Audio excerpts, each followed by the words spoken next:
The dark-haired girl barely opened her eyes when she saw the ceiling of the orphanage's attic. For little Ayla, it was another start to a hard day in this not very pleasant place. She took off her pajamas, which were at least in pretty decent condition, and changed into her worn-out everyday dress. She caught herself thinking that even though it was old, it was still wearable. Her day, as always, begins with preparing breakfast for all the children in the orphanage. Ayla was very tired of all this. She literally fell asleep on the go before they cooked in turns. But now this responsibility fell entirely on her fragile shoulders. If only she could eat what she had cooked herself, the girl thought sadly, yawning and reflecting on her life. Then maybe there wouldn't be such a strong sense of injustice. A menacing, gray-haired man walked past and said something that sounded like a remark. He asked if Ayla's portion was really that big, more than usual, but then told her to just sit down and eat. The girl began to look for a free place among the other children, who by this time were already sitting happily and chatting with each other. She was able to find a place for herself and also quickly finished her portion, since it was small, but the feeling of hunger did not go away. As Ayla was heading towards the exit, the same menacing man appeared on her path again and began talking to her in a raised voice. He ordered her to go and clean up after the others since she had already eaten. The girl couldn't argue with him. Because he was the director of this orphanage, she just sadly lowered her eyes and agreed with him. Her next duty was to clean the dining room after breakfast, and this whole story has been her daily life ever since. At such moments, she felt very sad and hurt. She remembered with trepidation the moments from the past when she was called Little Ayla. A year ago, the girl was in an accident in South Korea and woke up in this body. She soon realized that this place was the setting of a novella she had once read. She was afraid to be in this body because she imagined what fate might await her. Now she was nothing more than an addition. Now her new name was Rita. She remembered the plot of the novel well, and fortunately, this story would only begin in 10 years. But what was the point of all this if she wasn't even the protagonist? While the girl was going about her usual business and duties, she was called out by a female voice, which addressed her as Black Hair. Rita recognized the voice. It was Lily. She didn't answer that girl, but only thought about what she needed this time. The girl with a serious look announced that our main character was being called to the principal's office. These words frightened the girl to some extent. She was surprised, because she had never been called to the principal's office before, and she didn't know why children were even called there. Lily pounced on the poor Ayla for daring to ask her something. She screamed at her, "Who the filthy black hair thinks she is?" And then Lily immediately hurried away from the room where Rita continued to stand. The girl wasn't shocked. She was used to this kind of behavior from the girl. She just thought, what kind of a bad character is she? Is it really impossible to treat everyone normally? Rita approached the director's office, knocked quietly, and asked permission to enter. At first, she said that it was Rita, and then added, "Blackhead." The man opened the door. He was in an angry state again. As always when he saw the girl, she said that he would no longer tell her that she had no name, and again called her dark-haired. Rita wanted to object, even though it was pointless. She started to say that it was written that way in the documents, but he didn't even let the little girl finish. He ordered her to shut up and go to the market for groceries. She asked the principal if it wasn't Lily's turn today, to which the principal again shouted that she had no right to argue, and added that Lily was buying new clothes today, so his decision was irrefutable. He didn't stop shouting and added the phrase that the girl wasn't doing anything anyway. Rita's fists clenched from the injustice, but she couldn't say anything. She was offended to hear such words that she was doing nothing, although all the work in the shelter was hers. But whether in Korea or here, her situation hasn't changed at all. Injustice makes her furious, but she doesn't have the courage to run away. She just sits alone in her room every night and cries quietly so that no one can hear. After all, if she were caught escaping, she would definitely be locked in the warehouse for a week. And besides, all the people here avoided the dark-haired ones. That's why, wherever Rita goes, she won't be welcome everywhere. It's very difficult to come up with something in such a situation. And so she arrived in the city to the market to buy food. In crowded places, the girl always wore a cloak with a hood to hide her dark hair. At the market, she looked around carefully, on all sides. Vendors were shouting fresh fish. delicious baked goods, and other things, whatever they had. Rita decided to take a little walk, since the weather was good that day. But when she started to move forward, she suddenly stopped and narrowed her eyes, as if something was hindering her. She felt completely uncomfortable and painful walking in these tiny shoes. And suddenly, someone shouted, "Oh, look! It's that damn black-haired girl." Someone finally noticed that a strand of dark hair was visible from under the hood. She heard all the people talking about her, and this was of course very unpleasant. She couldn't even buy vegetables in peace. People also said that this was a bad sign, and that from now on, sales would not go well from the very morning. Because of this girl, they believed that she only brought bad luck. She finally reached the vegetable stall she needed, greeted everyone nicely, and said she had come to pick up some ingredients. The young man also smiled and asked why Rita had come to buy groceries again today, to which she replied that Lily was buying new clothes today with the director. The guy was a little confused by this. He said that it seemed to him that Rita needed new clothes more than Lily. The girl herself understood this perfectly well, but did not respond to it. The young man went to collect everything that was needed for the girl and treated her to something, saying that his wife had asked him to give the treat specifically to Rita. Mrs. Megan kept telling her husband about it. The girl was delighted, because such an attitude towards her is a great rarity, and this plum in the girl's hands simply shimmered in the sunlight. She started eating, and the merchant was worried whether Rita would be able to carry the package alone, because this time it turned out to be quite heavy. She replied that she could definitely handle it, and the man, stroking the girl on the head, added that if she wanted more plums, she shouldn't be shy about coming in, because he always had a treat for Rita. The walk took longer than the girl thought, and she began to speed up her pace so as not to be late at the shelter. She was very worried about being late, because the director's punishments were always very severe. She was in such a hurry that she didn't notice the person in front of her. They collided, causing Rita to fall to the ground, and all the contents of the package were scattered all over the street. She quickly rose to her feet and began to apologize for what had happened. But inside, she was more afraid that now he would definitely be late. But what was the girl's surprise when the man she encountered began to help her collect food from the ground? She froze at this gesture and couldn't believe that someone on the street was helping someone like her, a girl with black hair. Having calmed down a little, she continued to sit on the ground and look at this young man. But he was also wearing a hood, which is why she could not see his face. Rita thanked him for his help, and he extended his hand to help her up. He asked where she lived, assuming that it was somewhere nearby, but the girl replied that she lived in the Risen shelter, which was quite far from here. The young man was surprised by this, and the girl immediately added that it was time for her to go, otherwise she might get into trouble. After this conversation, the girl thanked him several more times for his help, as she was surprised by such an attitude. As she began to move away, walking towards the shelter, the young man stopped her. He asked the girl what her name was, to which she replied that her name was Rita, but she had no last name, just Rita. "Okay, Rita, be careful on the way back," he said in a mysterious voice, but continued to stand in place, not going anywhere.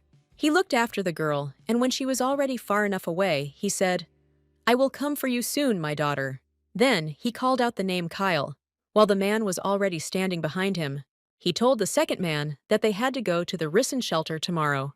He clearly noticed something in this girl, purple eyes, as well as incredible magical power emanating from the very essence of this little girl. He also said that it was not easy to find her, but he immediately realized that this girl was his lost daughter, to which Kyle replied that he would immediately make preparations: torn clothes, shoes that didn't fit, calloused hands, a hunched, frightened figure. These thoughts haunted the Duke. He was very angry that while he was trying his best to search for his lost daughter, she was being treated so badly, and this could not be left like that. "My beloved daughter, I will soon take you home," he said decisively, and looked into the distance. When I got back to the shelter, Rita immediately went to bed, as she was very tired after the whole day. But as always, it was too much of a burden for a child. Sometimes she dreams of her past life, and then Rita often wakes up in tears. She dreams that a young couple is standing in front of her, and they are thinking about the fact that the child is slightly different from the photo. They say that the girl looks rather gloomy, and come to the conclusion that she is unlikely to be suitable for them. The director of the shelter says that she is completely useless. Moreover, she is almost always sullen. He clearly does not like this. He also says that no one will ever love her. And Rita thinks a lot about whether there really isn't a single person in the whole world who can accept and love a child like her. This all makes the girl very upset and disappointed. If the God who sent her here really exists, then she was asking very much. Please, let me not be alone anymore. This was her only and most cherished wish. The next morning, she woke up already very tired. Perhaps it was because of the dream she had seen the previous night. The girl walked into the common room and heard the other children happily discussing something. They talked about someone having to come and made various suggestions, but they didn't know who it would actually be. And suddenly, the heroine is noticed by that same Lily, and she says with hostility that Rita is really going to meet and greet an aristocrat in such a terrible state. Rita was surprised that some aristocrat would come to visit them, and Lily confirmed that the director had given them this information. Lily also added that she will not hide the truth, and Rita should not place any hope on this. She said that the heroine would stay here forever, because no one would want to take such a damned black-haired girl as a daughter. Such words, of course, hurt the girl, as always, but she tried to contain her inner feelings and not show them outwardly. But nevertheless, the director's phrase about how no one would ever love her kept spinning in her head. Lily continued to mock. She told Rita not to worry, because when she became a noblewoman, she would throw the poor girl a couple of coins. Of course, Rita didn't respond to Lily's barbs, but she thought that this was happening again. For the past few years, people had been coming to the shelter, wanting to adopt a child, but each time she could only hide in the attic and watch, and it was all because of the black color of her hair. Everyone kept saying that having a dark-haired woman in the shelter meant bad luck, and once again, she was watching what was happening from the attic window, and caught herself thinking that the black carriage from the novel was approaching the shelter. If he arrived on it, then it could be a character from the original story. The director greeted the young man and said that they had been waiting for him very much. He responded by introducing himself as Fern and adding that he had written to the director yesterday and that the Count was in the carriage. He could not say that it was actually the Grand Duke. The director was quite surprised when he heard the mention of the Count, but what would have been his real surprise if he had known the truth about this man? The man thought to himself that he smelled of money, and the director had a good feeling about him, and now he turned out to be a count. The director thought that this was his lucky day. Fern asked him if all the children were present, looking at the happy and laughing girls and boys, to which the director replied with confidence that all the children from the orphanage were present. And then, a moment later, the Grand Duke emerged from the carriage and, in a rougher and more serious voice, asked whether the director was telling him the truth. There was a certain fear on his face, but he continued to stand his ground and insisted that all the children were there, arguing that they could not deceive the Count. If that is so, then what kind of child is sitting in the attic? The Duke asked, looking at the director with his cold and angry eyes. At that moment, their gazes met. Rita and the Duke looked at each other for a while. The girl was simply confused and did not have time to hide as she was supposed to. The director began to justify himself. He said that this girl had black hair, and she was cursed. That's why he locked her in the attic. The Count asked the girl to come down to them, which greatly surprised the director. He began to worry because he did not know what could be assumed about his intentions.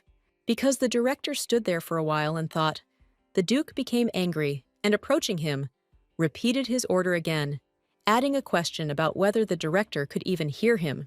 And then, a couple of minutes later, the girl came down and knocked on the office door.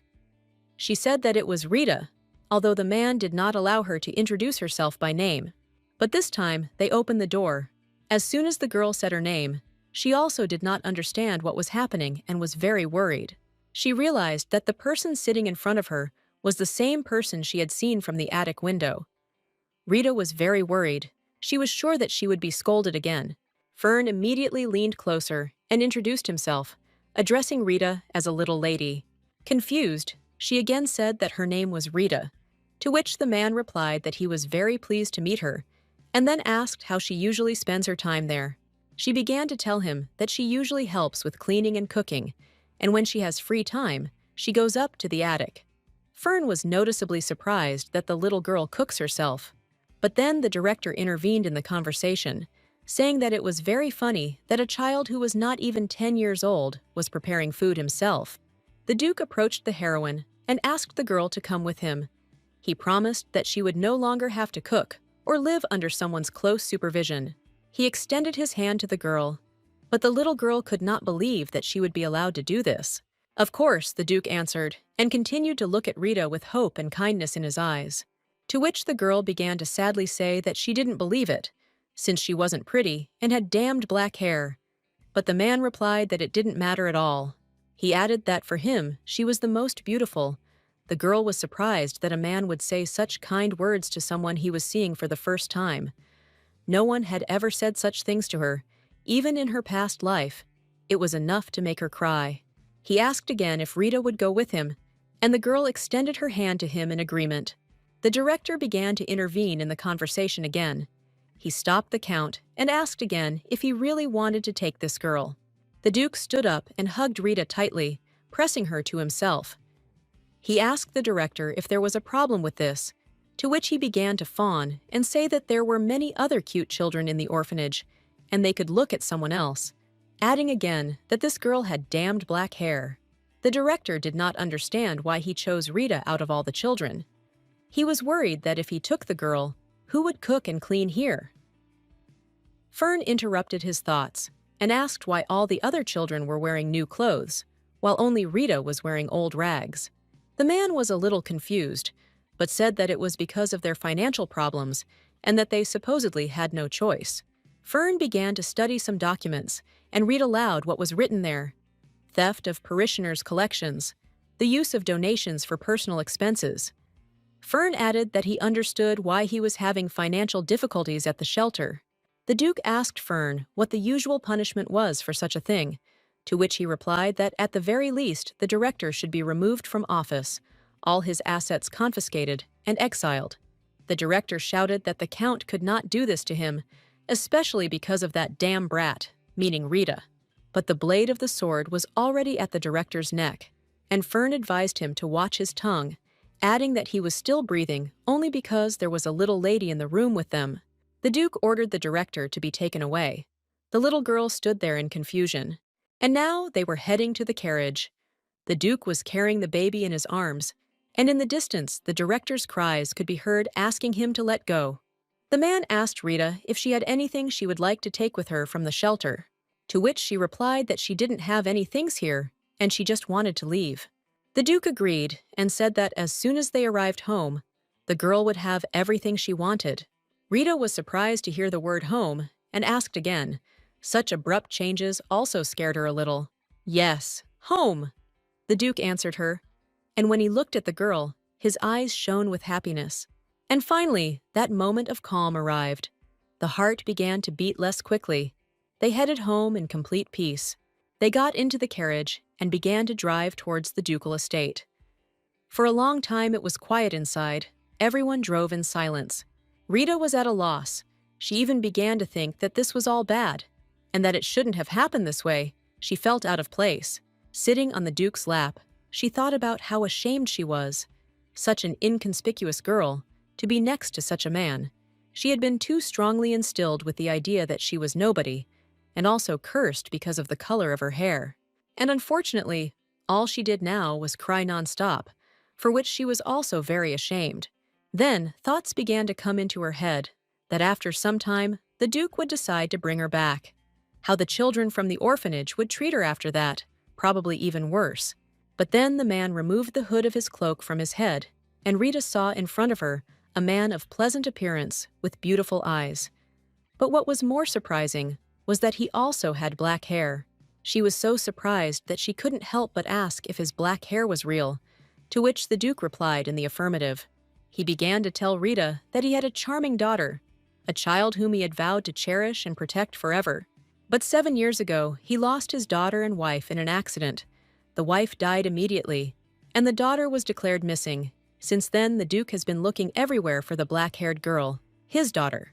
Only now, Rita understood why he made such a decision about her adoption, but she said that she was not his daughter, unfortunately. The man knelt down in front of the little girl and asked her why she thought so, because he was sure of the opposite. The thing was that the director told the girl that she was the daughter of a servant, to which the man immediately said that this was out of the question and could not happen. After all, the girl has purple eyes, bright as violets, and black hair, the same as the Duke's, and he also feels the magic that surrounds Rita. He further added that the girl's name is not Rita, but Irita Krovachatz, and also his daughter, the daughter of Aslan Krovachatz, the only duchess in the Krovachatz family. He also added that earlier in the orphanage, he introduced himself as a count to hide his true status. Aslan Krovachatz, the founding hero of the Halcyon Empire, the man who earned the title of Grand Duke for his exploits, and the villain from the novella that little Isla read in her past life. And now this man is her father. The girl could not believe it. She thought that leaving the orphanage was already a blessing, but now she also has a real family. Irita could not even imagine how she could believe this, and also that, of all people, her father was a villain. It seems that in such a situation, she should not have felt joy. But why were there tears of happiness in her eyes? She asked the Duke if she really had a family now. The Duke answered positively, and Irita thought that the tears were because she had a real family for the first time. They hugged, and the Duke asked his beloved daughter for forgiveness for the fact that the search for her took so much time. And now, for some reason, the girl just wanted to cuddle him, her father, tighter. But now they had already arrived at the palace. At the entrance, they were met by a butler who bowed respectfully, and Aslan immediately asked him about a room for Irita. The girl's room was ready, and the butler had also assigned a reliable assistant for her. Since they were not planning to stay there for long, the butler did not particularly bother with the paperwork, to which the Duke replied that everything was fine and they would return to the estate very soon. The butler wished the Duke and the girl a pleasant rest and left. Aslan stood by the baby's bed for a long time, watching over her peace. He sat by her bed for a long time and tenderly held his daughter's hand. The rags that Irita was dressed in haunted him, as did the way she spoke calmly about the work that had been dumped on her shoulders. The man thought about all this and thought that, in fact, even tearing them all to pieces would not be enough punishment. Some time later, a young man approached the Duke and reported that Fern had been taken to the basement. The man was surprised that it happened so quickly, but the assistant added that both personal issues and those concerning documents had been resolved. The Duke thanked the guy, and they went to the basement together. Upon entering, the Duke immediately called out to Fern, who slowly looked around and noted that they had arrived quite quickly. After his bow of greeting, the Duke asked if they had already begun what was needed. Fern replied that not yet, and behind him sat a man with a rope bag wrapped around his head. Fern added that it looked very funny because he had not yet been touched, but he was already shaking. While he was treating the little girl so rudely, the Duke asked him why he was shaking so much, since they hadn't done anything to him yet. A voice came from the bag, asking who these people were and what they wanted to do with him. Fern immediately told him to watch his words, because someone like him was not worthy of even seeing the Duke's face. Aslan agreed and added that it was true, because the director was completely worthless. So much so that it was hard for him to restrain himself from cutting off the director's head right then and there. He already had a sword in his hands, and the director screamed in fear. But Aslan only cut the ropes that were wrapped around his neck, and the bag fell to the ground. The Duke began the conversation with a question. 7 years ago, the director brought a 2-year-old baby to the orphanage. Her name was Rita. Did the director remember who gave her away? But he could not answer anything. He only noticed the red eyes of the men and realized that he was the same count. Then the director noticed the color of the Duke's hair and suggested that he was probably the father of the black-haired girl. He began to beg for mercy, but the Duke did not need his empty apologies. An apology made under threat of death has absolutely no meaning. Aslan immediately put the blade of his sword to the orphanage director's neck and asked what the point of his empty apologies was, to which he began to say, with a trembling voice, that he really would like to apologize to Rita. The Duke grabbed the man by the face and asked again. He ordered him not to utter his daughter's name with his filthy mouth. Fern began to feel a magical power and began to worry that Aslan might cross the border. He called out to him in an attempt to stop him. The Duke's hand was already reaching out to the director, and he asked if he was still not ready to talk. The man fell to his knees and said that he was ready and would tell everything. It was winter 7 years ago when this girl was brought to the shelter, but then he somehow hesitated, as if he didn't want to speak. The Duke looked at him coldly and waited for him to continue. Meanwhile, Rita was sleeping in her room, but this time too, her sleep was restless. She dreamed that she was alone again. There was absolutely nothing around, only emptiness and darkness.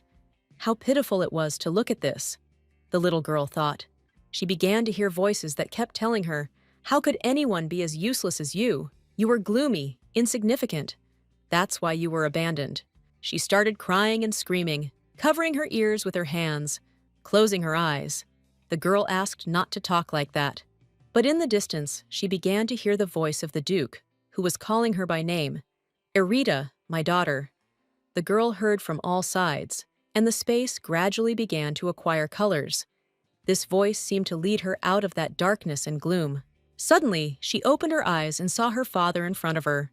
She addressed him as Sir, but from the man's reaction, it was clear that he didn't quite like it. The Duke frowned, and the girl immediately realized that she had said something wrong. Therefore, she immediately corrected herself, and, smiling, looking into his eyes, said, "Dad?" Her eyes were shining, and her cheeks were red from embarrassment. "Yes, it's me." Her father also answered her with a smile. He was glad that the girl was now next to him, and that she had finally woken up and rested. By the time Erita left the room, the table was already set. The Duke did not know what she would like, so he asked to prepare many different dishes. He said that she did not have to eat everything, she could just take whatever she wanted. "That's too much," the little girl replied. Her eyes filled with surprise, as she had previously been forbidden from taking large portions in the cafeteria. Erita didn't usually eat that much, but the Duke said that today was her first day here, so he wanted to make it a memorable day for his daughter. He also added that the servants would eat too, so she shouldn't worry. Erita looked at him with her huge eyes, and thought that in the novel he was a villain, but now he didn't look like one at all. Now he looks like a father trying his best to please his daughter. The girl gently tugged at his shirt sleeve to get his attention, as he was a little distracted, checking to make sure all the dishes were in place. She turned to him, Dad, and asked him to eat with her. The man smiled. He did not expect such a request, and answered positively. And so they sat down at a huge table next to each other and began to eat. When the dinner was over, the Duke handed the girl dessert, while he sweetly called his daughter, "my lady." She just stared at the plate of dessert in front of her for a while, since they weren't even allowed to try anything like that at the shelter. The Duke hoped that Erita would like this treat, because all children love sweets. He said that he just loves seeing a smile on his daughter's face, and that everything here is hers, so she can always take what she wants. In her past life, she rarely had the chance to eat cake, and now she decided to try a small piece. And in this life, this is not the first time, and she realized that she likes sweets so much. When the heroine ate something tasty, she felt that her life could be as sweet as this treat. After the very first bite, the heroine exclaimed happily that this cake was very tasty, and the Duke looked at her with a smile, and then gently wiped her cheek with his hand, since the little girl was so carried away by eating dessert that she did not notice how she got dirty with cream. The Duke noted that the girl reminded him very much of Serbia. She also loved sweets. The girl's eyes widened. She wondered who her father was referring to. Serbia Krova Hearts is the second daughter of Marquis Vicente, Aslan's wife and Erita's mother, the only woman who fell in love with the rude and cruel Duke.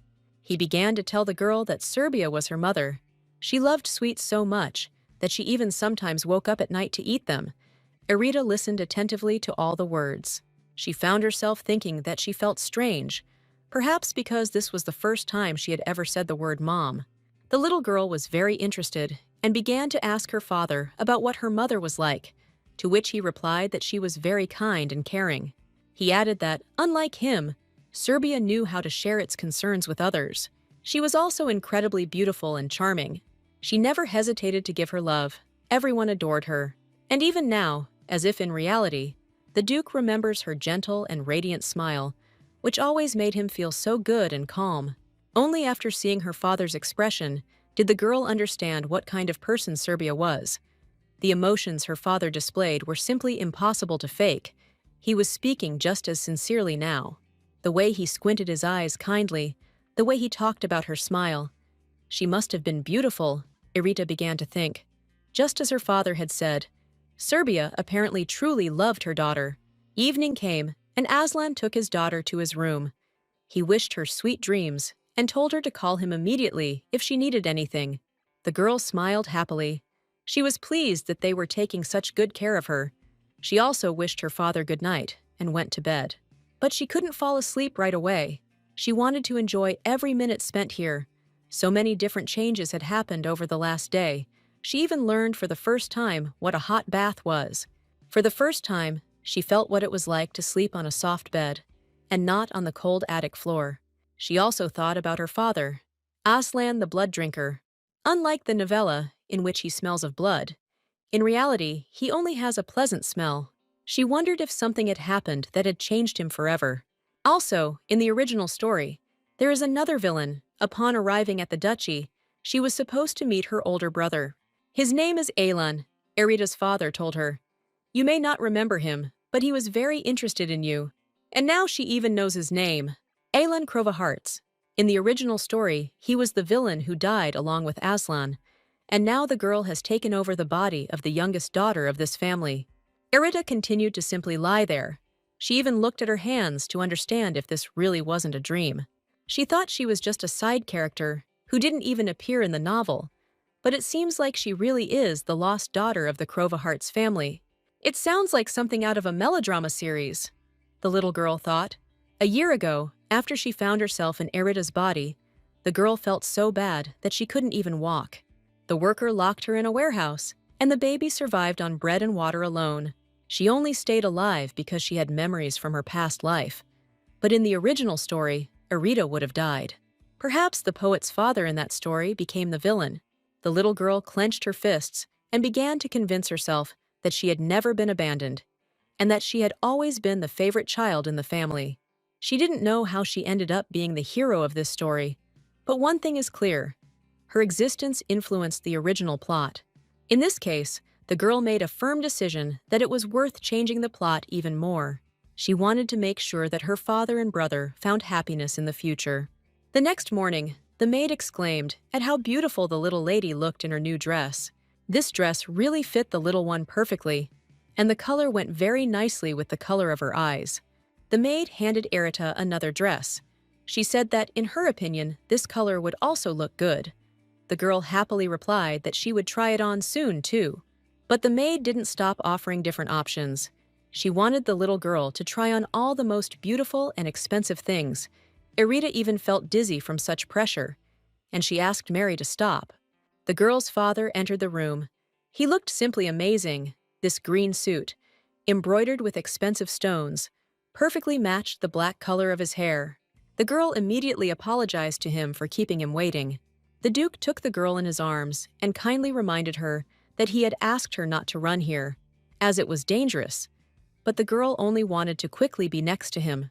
The man agreed and suggested they go. It seemed like the awkwardness between them was starting to fade, maybe because they had spent too much time together over the past few days. The Duke looked closely at the girl and asked her what she was thinking about. She made kitten eyes and said that she would be interested to know something. Erita asked when they could go to the estate. The Duke replied that he did not know the exact date and continued to drink tea intelligently, then added that they would go there whenever Erita wanted. This answer surprised the heroine a little, and at the same time made her happy that now she had the right to choose, and that they were consulting with her. The Duke stood up and began to approach the girl. He said that even if she said that she wanted to go there today, then so it would be. To which the little girl replied that she would like to do it today. The Duke knelt down in front of her and asked if she was sure, since the duchy would be a completely new place for her. But she replied that everything was fine, and she wouldn't worry anymore. And then she asked her father if he would be with her. Of course, Aslan replied. I will always be on your side. And both of them had contented and kind smiles on their faces. But Erita asked them to stop by somewhere before leaving. She wanted to visit the merchants from whom she bought food at the market. At that time, they were the only people who treated her well, and always treated her to some kind of delicacy. The woman said that she had heard the news that Erita had been adopted, but she was worried that something might go wrong. But the girl reassured her and said that everything was fine now, and also promised to visit them again a little later. But the woman was simply sincerely glad that everything was fine with Erita and that she was healthy, and she also asked how the girl was doing in her new home and whether she liked it there. As they walked to the grocery store, the girl happily began to tell her father about these people. Uncle Philip and Aunt Megan were very kind to her and were not interested in her black hair.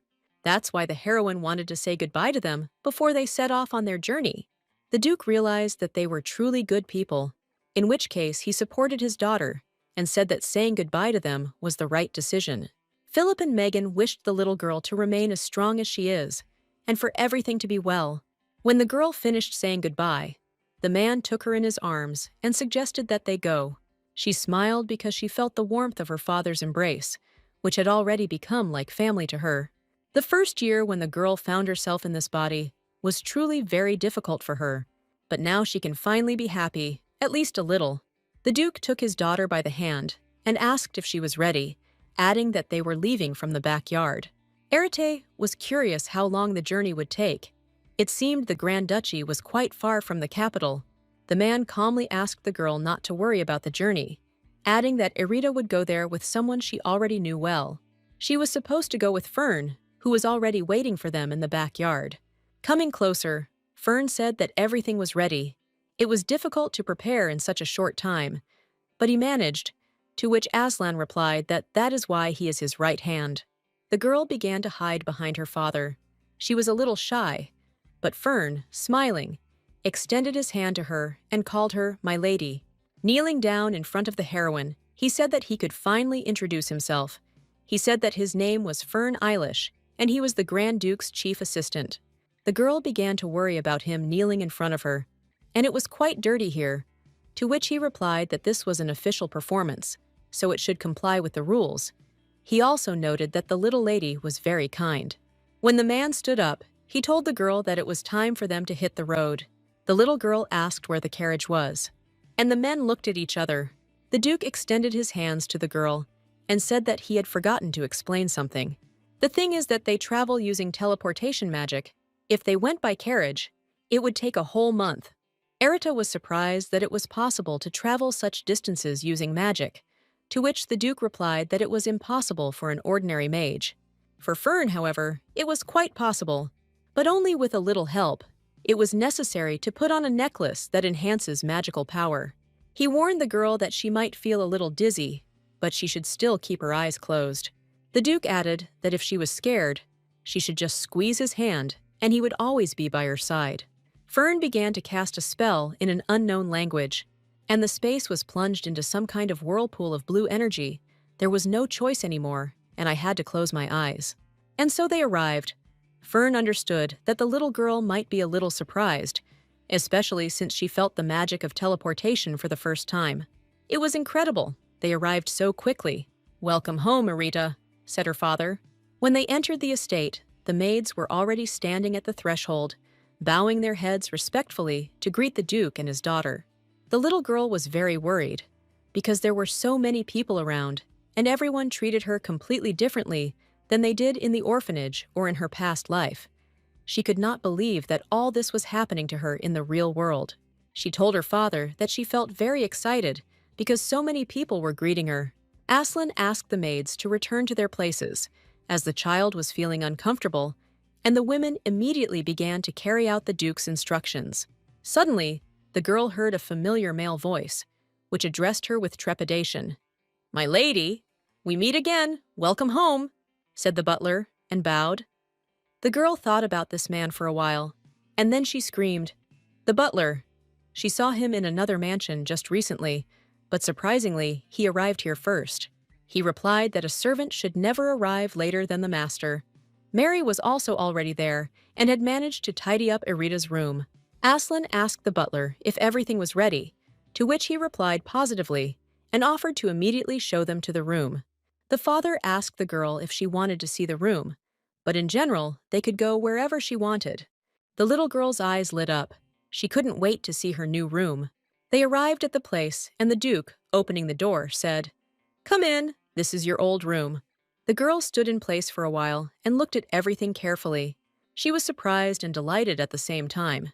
This room resembled the chambers of a princess from the books she had once read. Erita decided to take a closer look around and began examining the toys in the room. She was surprised to find there wasn't a speck of dust anywhere.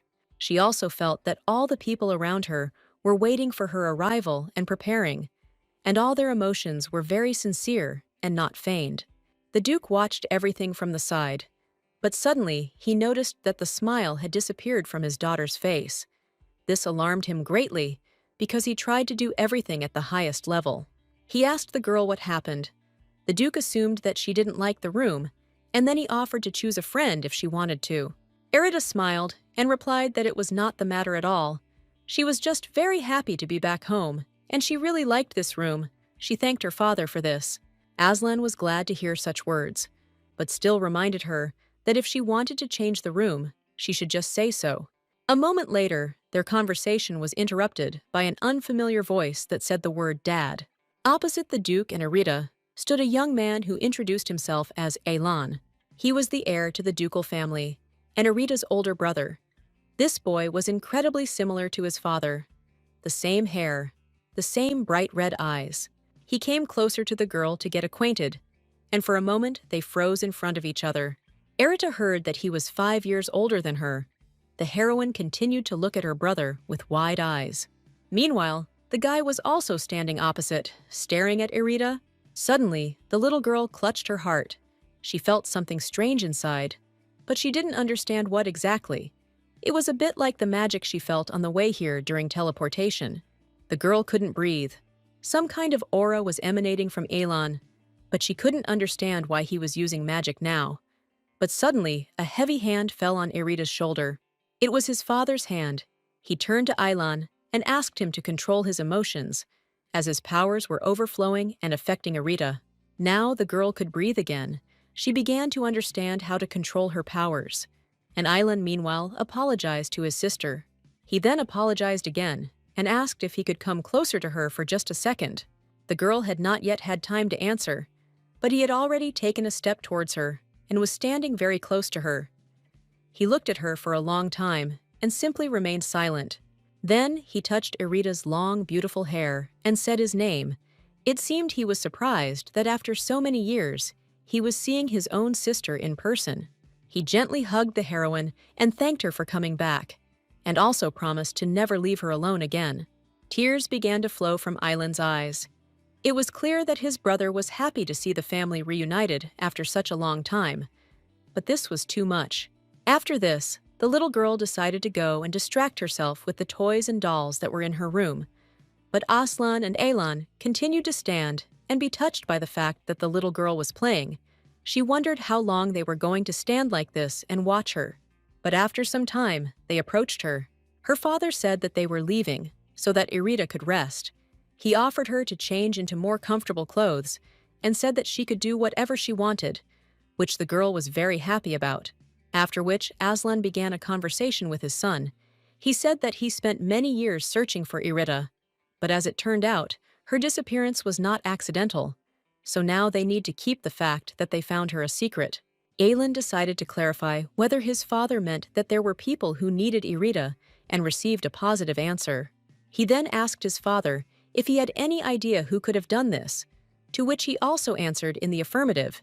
They had not yet found any definitive evidence, but the only ones who could be responsible for this were the imperial family or the Empress's faction. Since Queen Asila was a longtime friend of their mother, the Empress's faction was under suspicion. Yes, the main suspects behind the disappearance are the Empress, her family, and the Duchy of Lenosen. And suddenly, something comes into the Duke's head, a tattoo. The man who gave the child away had a tattoo on the back of his hand. It was a round tattoo in the shape of a flower. This design is reminiscent of the emblem of the Duchy of Lenosen. But there is still no exact evidence. But simply sitting idly by would not be the best option either. The Duke agreed and said that they could not allow this to happen. In that case, it's worth considering a plan of action and exposing everyone involved in Erita's disappearance. A professional hunter always leaves a trap before starting the hunt. This is what the Duke suggested. He wanted to set a trap for them, and when they catch the criminal, even if it is the Empress, she will definitely not be able to get out. The villain in the original novel is the rude and cruel Duke of Crowahearts, but Irita's brother and father only smiled tenderly at her. "I will never leave you alone again," her brother told her. "Thank you for coming home," her father told her. Perhaps bringing back the family they lost would be a great joy for them, but every time Irita sees their genuine smiles, she feels uneasy, as if she is deceiving them. The girl lay in her room and thought about all this, hugging her new toy. The Irita that the Duke and Alan fell in love with is not her. The girl often thought that maybe her father had simply made a mistake and that she was not their real daughter. And she also considered herself to be the wrong one because she remembered her past life. She wondered if Aylan and Aslan would find out about this. Would they be happy that at least Irita's appearance had returned? Or they will be upset that it is actually someone else in the guise of their daughter and sister. She really hoped they would think it was just fate. Irita knew it was selfish, but she didn't want to be alone anymore. The next day, Irita began to think that Mary was a little scary to her. How much desire does it take to try on 5 different outfits every day for the heroine, and each time braid her hair so that it matches the outfit? She even managed to escape with difficulty, saying that her father was waiting for her. As an excuse, Irita carefully knocked on the Duke's room. Her older brother opened the door, and as always, he beamed. He was glad to see his daughter every time.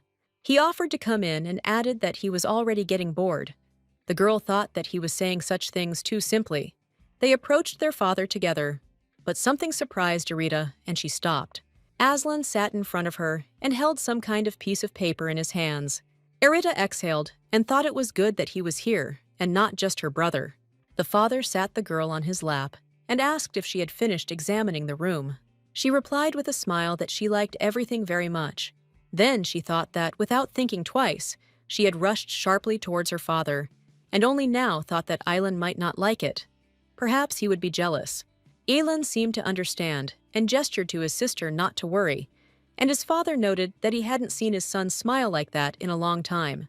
He asked Aylan if he really loved his sister, to which he received a confident affirmative answer. She was truly charming. Both her father and her brother often spoke about it. Everyone was delighted with the baby.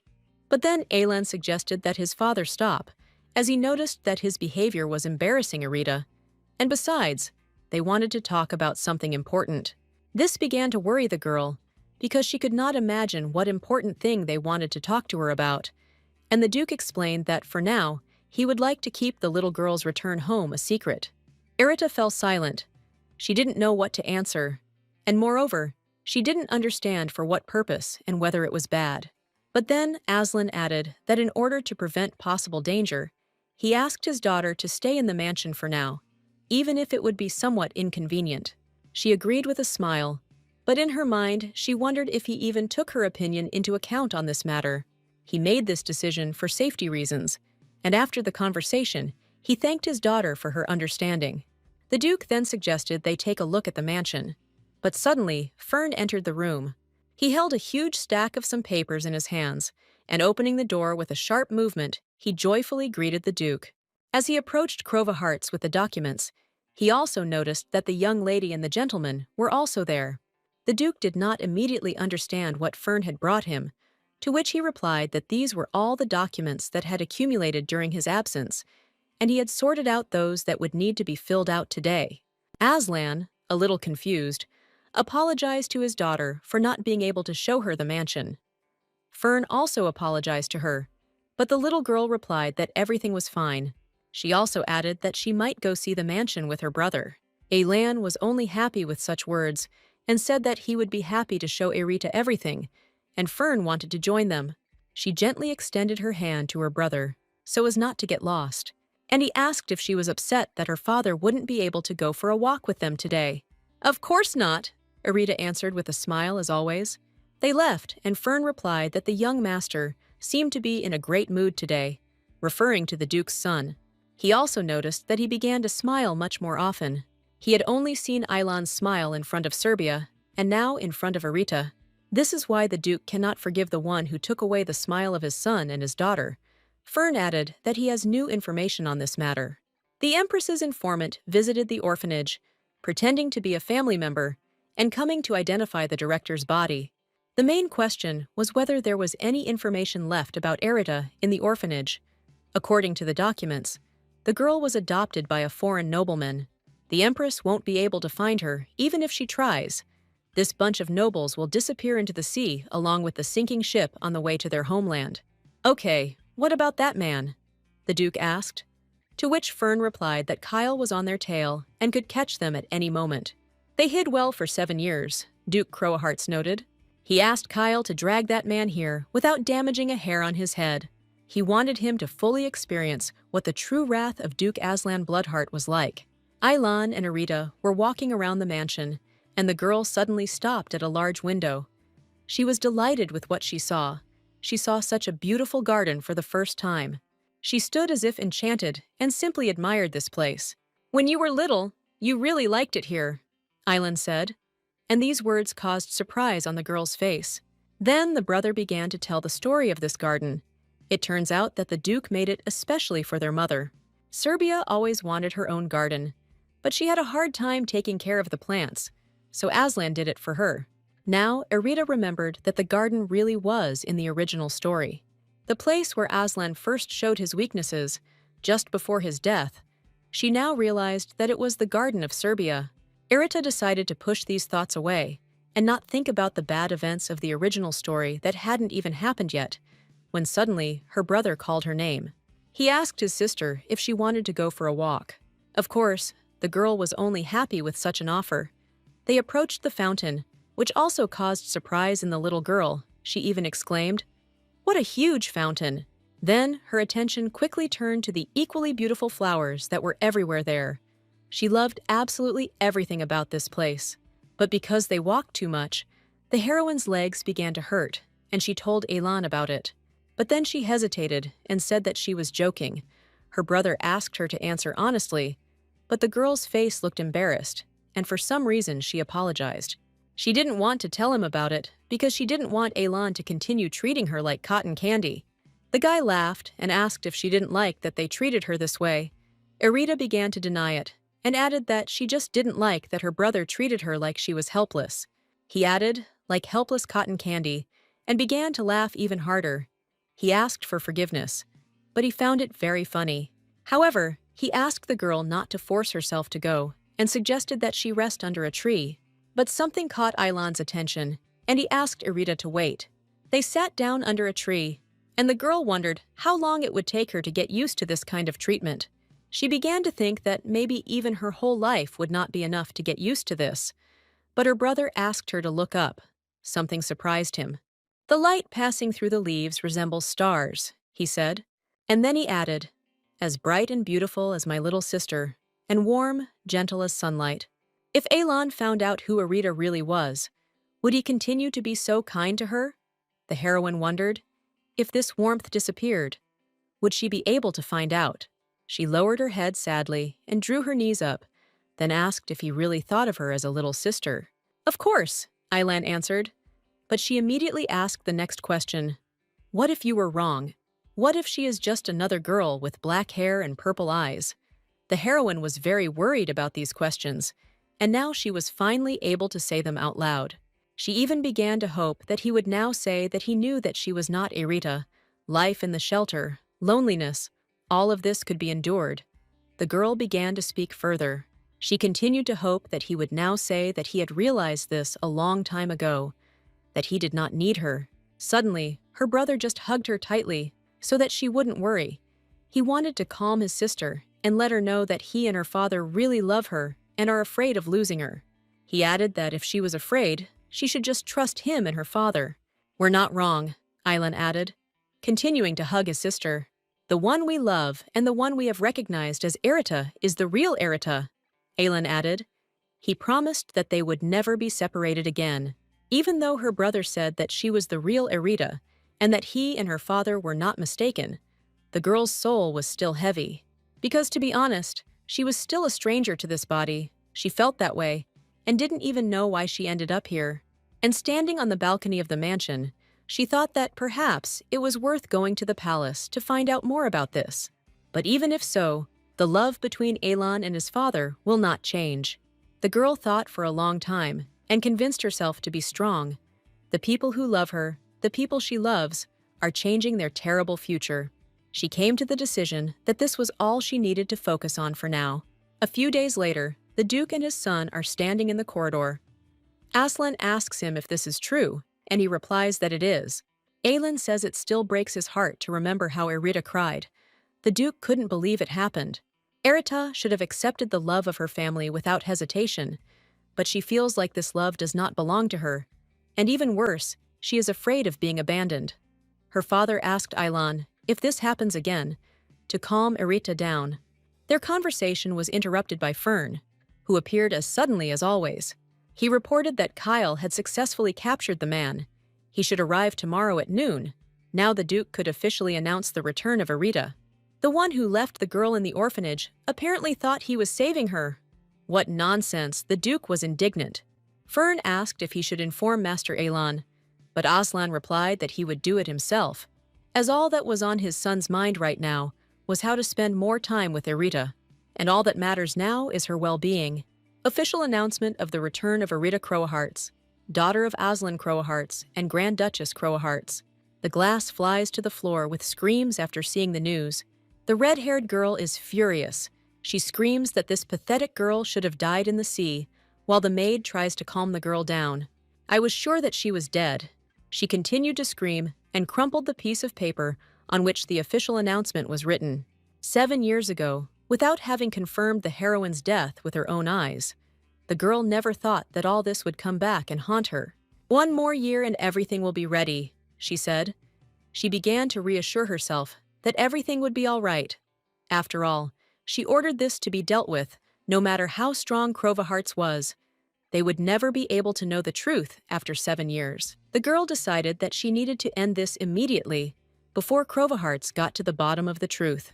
A year later, a fair-haired woman is lying on the bed. It is the Empress. Her health is very poor. Her son sits next to her and holds her hand, begging her not to die and not to leave him. A year has passed since the announcement of Erita's return, which caused an uproar in the capital. The girl didn't even know about it, since she never left the mansion. Meanwhile, a lot had changed. She became closer to the people in the mansion and to her family. The heroine also began to take magic lessons from Fern. As Fern says, the girl is amazingly talented in magic, while her father looks significantly worried about this. But the heroine thinks that this will be useful for her. It means that she will now have another weapon for the future. Moreover, Fern has proven to be a very good teacher. Despite his slightly Spartan style, he really knows how to emphasize the key points. If he had been born in Korea, he would most likely have become a famous teacher, Erita thought. Thanks to this, learning is very fun. Who would have thought that studying would be a pleasure for the heroine? But the heroine's thoughts were interrupted by the maid, who said that she had been looking for her everywhere. Mary said that the master had asked to call her, and it seemed that he had some urgent matter. But Erita thought that they had breakfast together just a couple of hours ago. She had a bad feeling. The girl tried to come as quickly as possible. She saw her father, whose expression definitely did not please her. Erita had never seen her father with such a gloomy expression before, and she asked what the Duke wanted to tell her. Aslan reported that he would need to visit the palace.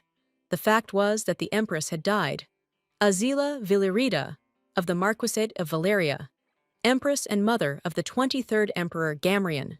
Erita immediately remembered that the Empress was a character who did not die in the original story.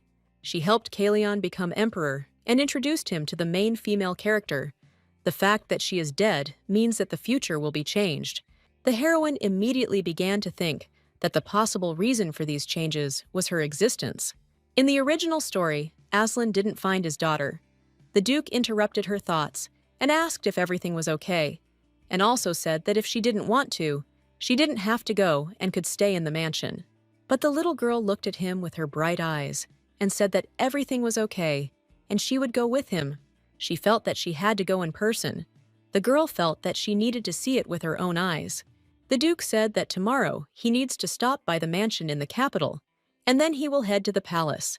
Irita decided to see what is written in the original story. The original novella is not that difficult. She began to study. This healing story centers on Baron's daughter, Ayla, who has been surrounded by the love of her kind parents since childhood, and her romance with the second prince, Kalyan. From the middle of the novel, the story follows Aslan, who sided with the first prince and fought against Kalyan, eventually going berserk, and soon after, Aylan decides to end his life. This is the role of her family. Now it seems to Irita that it is such a simple and predictable novella, and it is strange that she liked it so much then. She found it by chance in a bookstore when she was going to buy a notebook, taking with her money from her part-time job. And in the end, she bought this book, as if under some kind of spell. But the story from the original novella unfolds completely differently, and Irita felt cheated in this situation. The only suspect in the murder of the Empress is the Queen, that same red-haired girl. The Empress could only have been killed by the one who is the mother of the second prince, and that is the Queen. The main male character, Kalyan, is now 11 years old, and Irita will see him tomorrow. It was strange for the girl to think that she was heading to the palace where the plot of the novel unfolds, but the heroine considered this a good opportunity. She spent a year trying to solve the mysteries in the plot, but she still couldn't understand some things, especially the question of how the first prince managed to win his father over to his side. In the original, it was clear that the father fought with the first prince's side and fell into madness. But the girl understood that the duke wouldn't do such things just for his own benefit. If this was a power struggle, then it definitely had to be connected to the queen. Perhaps this death was just the beginning, but now it's still worth waiting until tomorrow, because there are still 9 years before the start of the original story, and the only thing that happened during this time was the funeral ceremonies in the palace. But at least the heroine will be able to see the face of the one behind all this, and then the next day arrives. Irita noticed something on her father's hand and asked what it was. He replied that it was a bracelet with a signal stone inside. He gave it to Irita and asked her to carry it with her. If she passed it on to him, the bracelet would give a signal. "It seems you stayed up late again yesterday," the Duke noted, adding that if anything happened, he would come running immediately and asked not to worry. They agreed that they would go inside together. This was a temple of the sun god, and as expected from the state religion of the empire, everything was decorated very elegantly. It is announced that Queen Aisha Renosan and the first prince of Thesis, Ruin Elver, are already here. Here they are! The heroine froze in anticipation of their approach. The way they wipe away their tears gives them the appearance of deep sadness. Irita thought that no one would believe that the relationship between the Empress and the Queen was bad. They entered, which means that Kalyan Ruin Elver will appear very soon. And so the second prince arrived. He did not inherit the golden hair, the symbol of the royal family. He was the main character, the story that Irita liked in her past life. The priest began to read the prayer.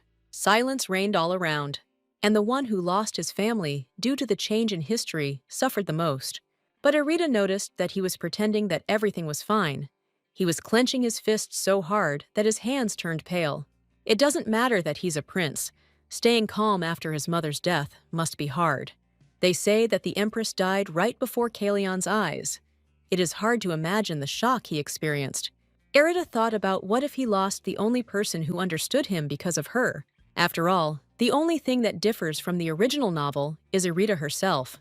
If history was changed because of her, she would need to make sure no one got hurt. This point of loneliness, the heroine understood it better than anyone. The heroine thought that they would return home immediately after the funeral. But the Duke asked Aylan to look after his sister, and he himself said that he would return soon. Aslan went to meet the Emperor, and the girl simply decided to wander around the court garden. But he was partially forced.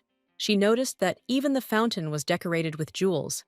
Aylan noticed the heroine's thoughtfulness and asked what she was thinking about. Suddenly, she asked an unexpected question. "How much will I get if I sell this fountain?" Aylan noted that she sometimes expresses very strange thoughts.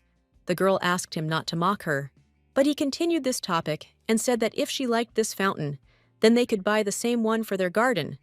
But a man was already approaching them at a quick pace and called out to the young duke. He asked what had happened, and the man said that he had something important to report to him. Elan asked his sister to wait for him in the palace, to which she replied that she would just continue walking in the garden. Everything was fine.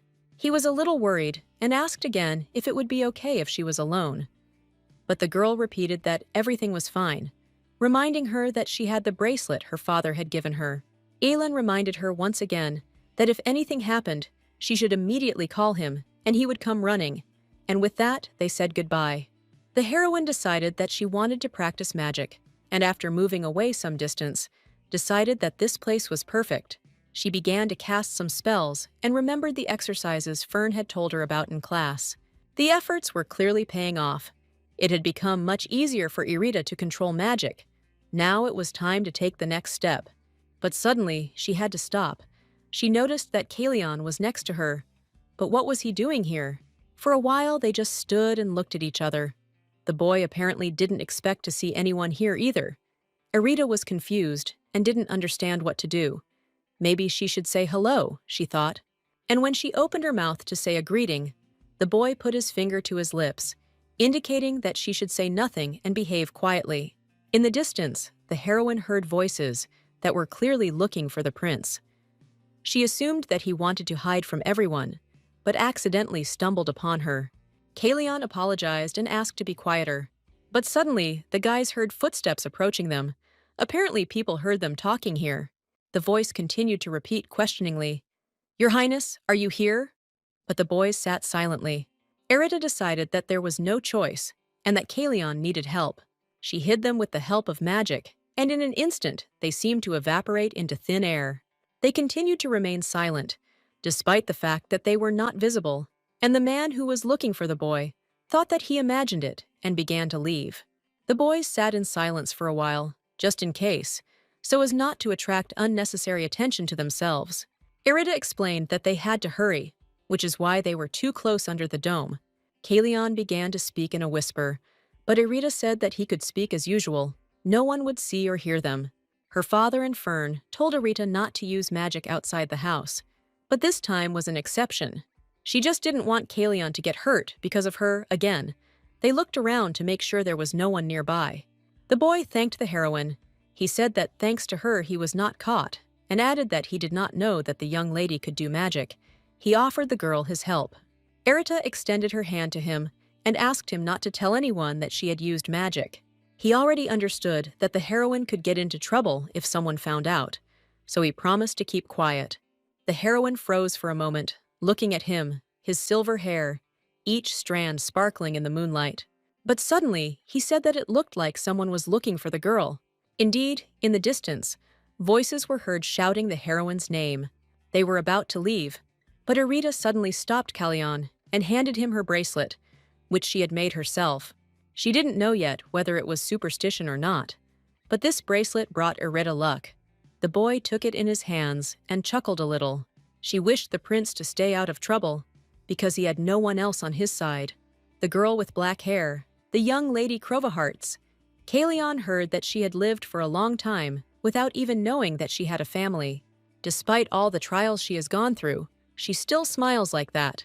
He also wished Irita to be happy and smiled, holding her lucky bracelet in his hand. Having reached home, she went out onto the balcony and sighed heavily. She thought about everything that had happened recently. The funeral of the Empress is something that did not happen in the original story.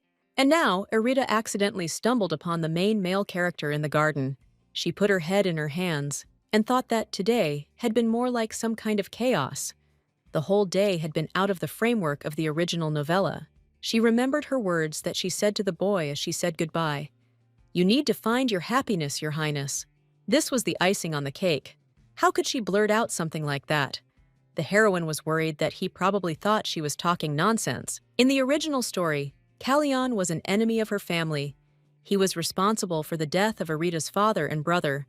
But now everything has changed. Perhaps she will even be able to lure Kalion to her side. If Irita succeeds, she will be able to change the fate of her family and save the lives of her father and brother. But suddenly, the girl began to feel ill. She felt very dizzy, and everything around her went dark.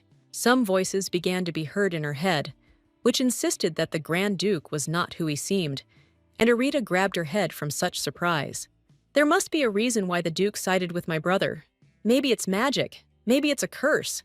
The voice in her head continued to say. Arita couldn't stand it anymore. It was the first time she had encountered something like this.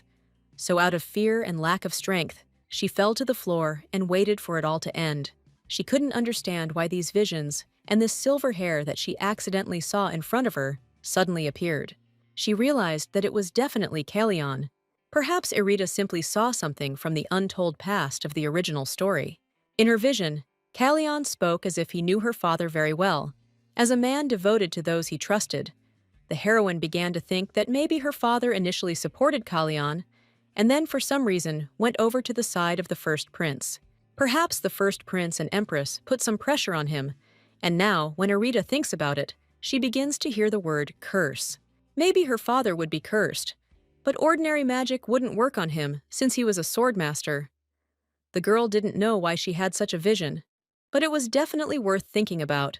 She decided that the only one she could ask about the curse was Fern, so she went to him at the crack of dawn, and the man, as always, greeted the girl with a smile. He already thought that something had happened if Arita wanted to see him so early. Fern asked why Arita had suddenly become interested in curses. The girl simply smiled. She couldn't think of what to answer him. She herself realized that running to him at dawn and starting asking questions really looked suspicious. She had to quickly come up with an excuse. She said she just wanted to know about potential dangers. But the man asked the young lady not to worry, as he would always be there if anything happened.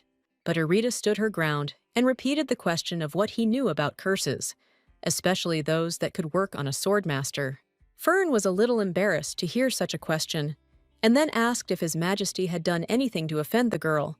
8 years later, regarding that question, it is very difficult to curse a swordmaster. In fact, curses are closer to folklore than to real magic. If Arita is looking for a spell powerful enough to curse the swordmaster, then it would be better to use black magic. Arita wrote down all the information related to this in her notebook over the course of several years. Suddenly, Mary appeared at the threshold of the room and joyfully said that she knew that the young lady would be here today.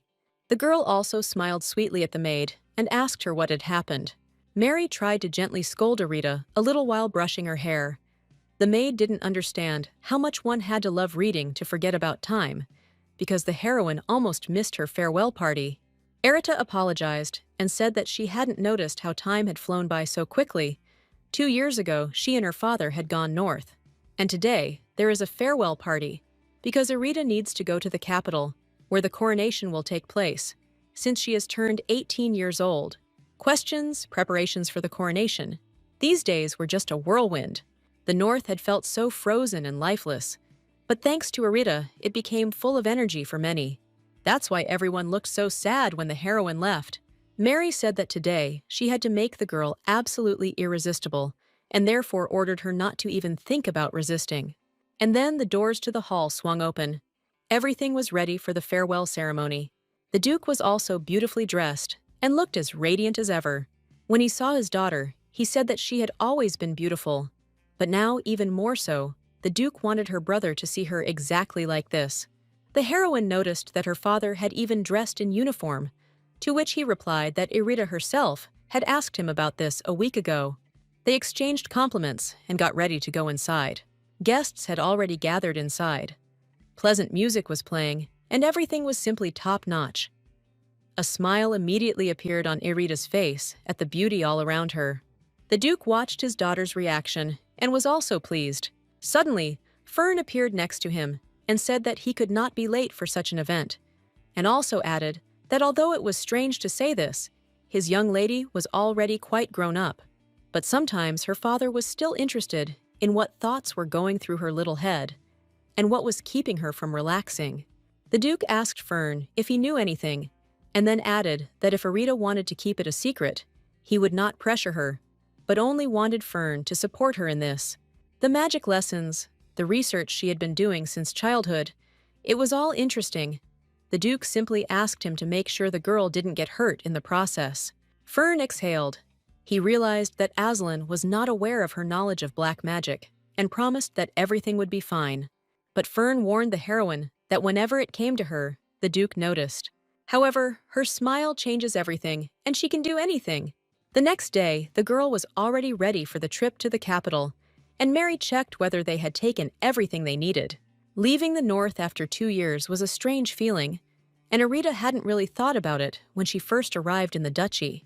Today was the day the girl left the north and headed to the capital, following a plot that began too early due to Callion's return, which happened a year ahead of schedule. Arita had already arrived. She was looking thoughtfully at the mansion that she had not seen for so long. Fern lowered his head strangely and told the young lady that this was too much. His body is no longer what it used to be, and it is already very exhausting for him to use teleportation magic. But the girl with a smile told him not to come up with stupid things, because he is still very young. Fern said it was a matter of endurance, to which Aslan replied that if that was the case, then perhaps they should ask the Knight Commander to train Fern. Of course, these were all jokes, and this dialogue was interrupted by Elon, who had also already arrived at the mansion. Arita and Aslan cried out in joy. They were both overjoyed to see him. The girl immediately threw herself into her brother's arms and said that she missed him very much. Her brother immediately began asking her if everything had been okay with her during this time.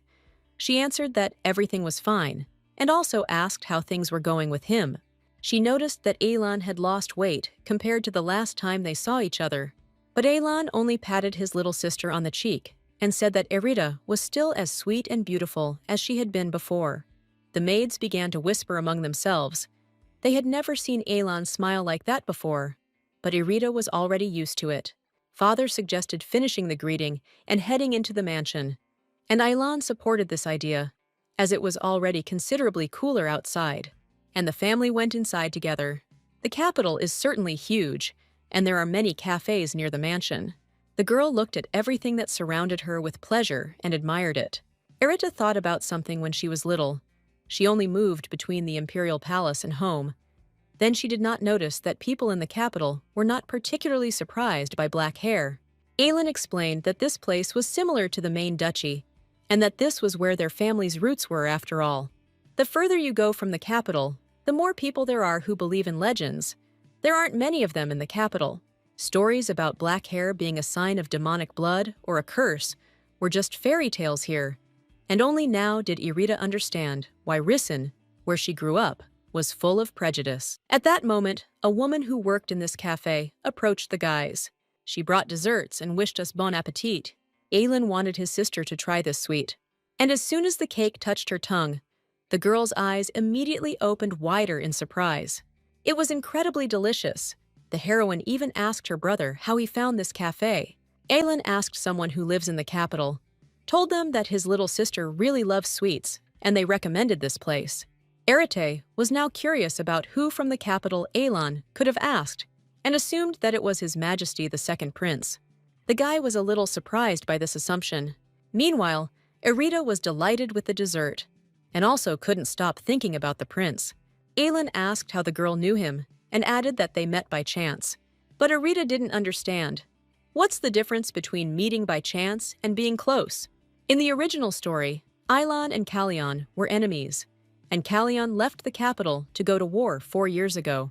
Aelin arrived in the capital 2 years ago. It was unclear when they met. Callion returned last month.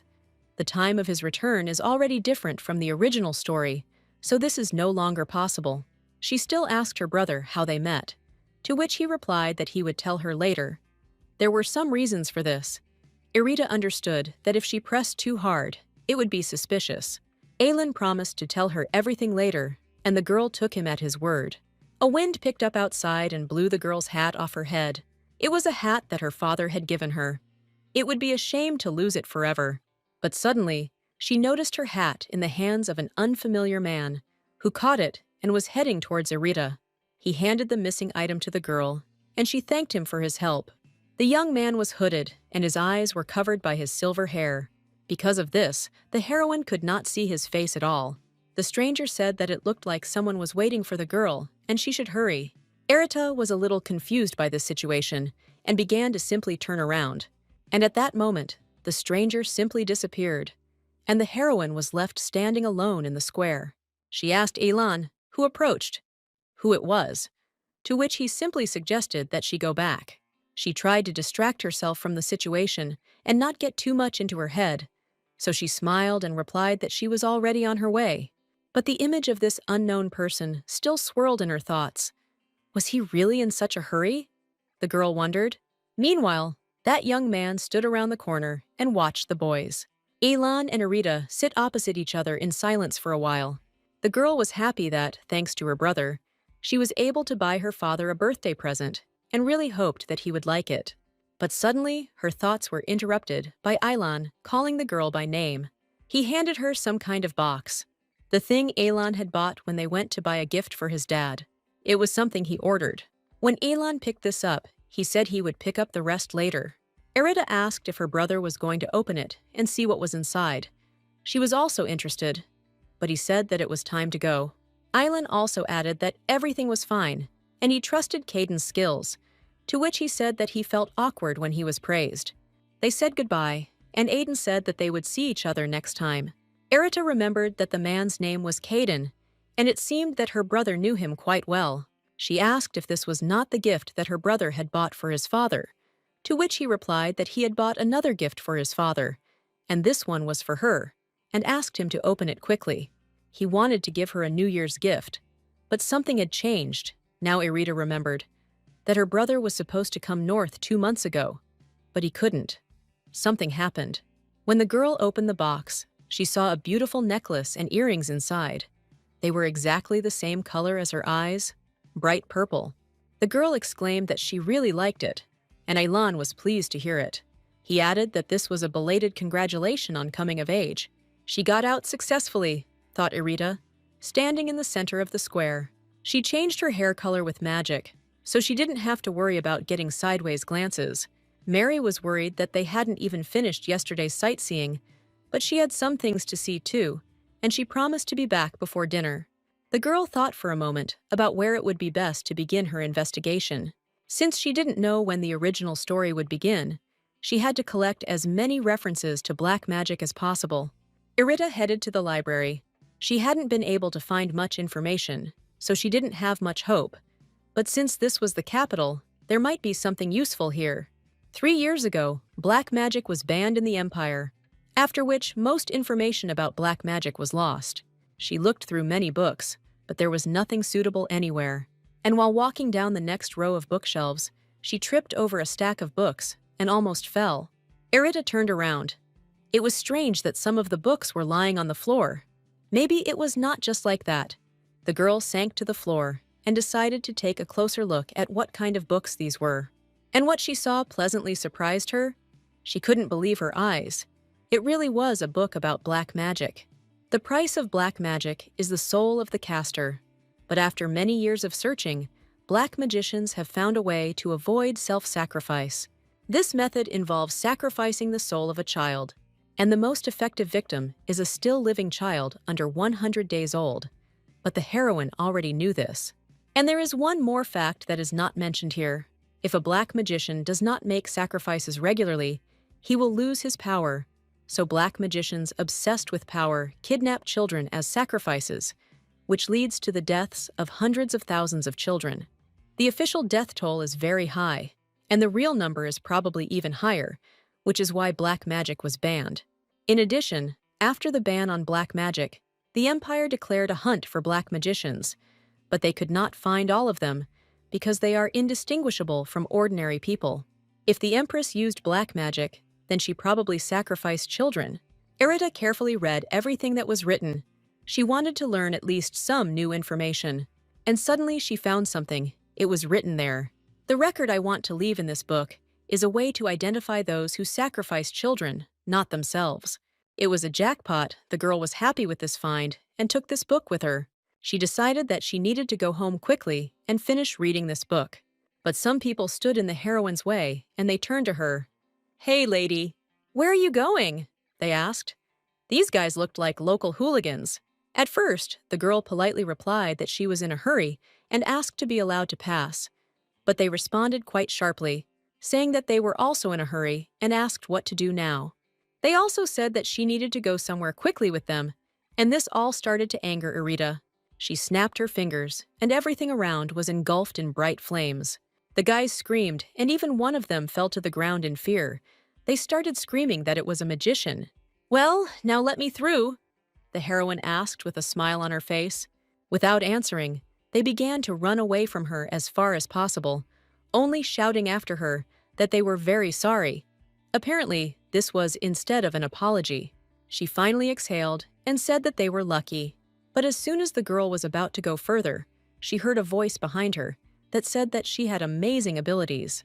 She turned around and saw in front of her a familiar man in a black cloak. It was the same guy who helped her not to lose her hat. "But who is he?" She asked who the young man was, to which he apologized for frightening her and removed his hood. He replied that he was just a passing peaceful knight. He added that he thought the girl was in trouble and wanted to help, but apparently he didn't have time, since she sorted it out herself. But Erita couldn't shake the feeling that she had seen him somewhere before, and the guy just stood and looked at her. Then he approached the heroine and asked a strange question. Did she like his face? The girl did not lose her head and asked if he really was a knight, as he had said earlier, to which he replied that it was true and that he simply walked from place to place, and that he had been in the capital for a little less than a month. Erita said that she had not been to the capital for a long time either. She asked where the knight had been before coming here. He had mostly been in the border regions because the monsters had been raging for several years. The knight asked why Erita was in the capital, calling her a mage. She was a little confused, but then reassured herself that he still didn't know who she was. "I was in the north and came to the capital with my family," the girl answered him. The knight had also been to the north. He came there 4 years ago. He remembers that it was hard to live there. Erita suggested that he had suffered because of monsters 4 years ago, but she decided to end this conversation and said that she would go now, so that her family would not worry. And at parting, they told each other that they were glad to meet each other and said goodbye.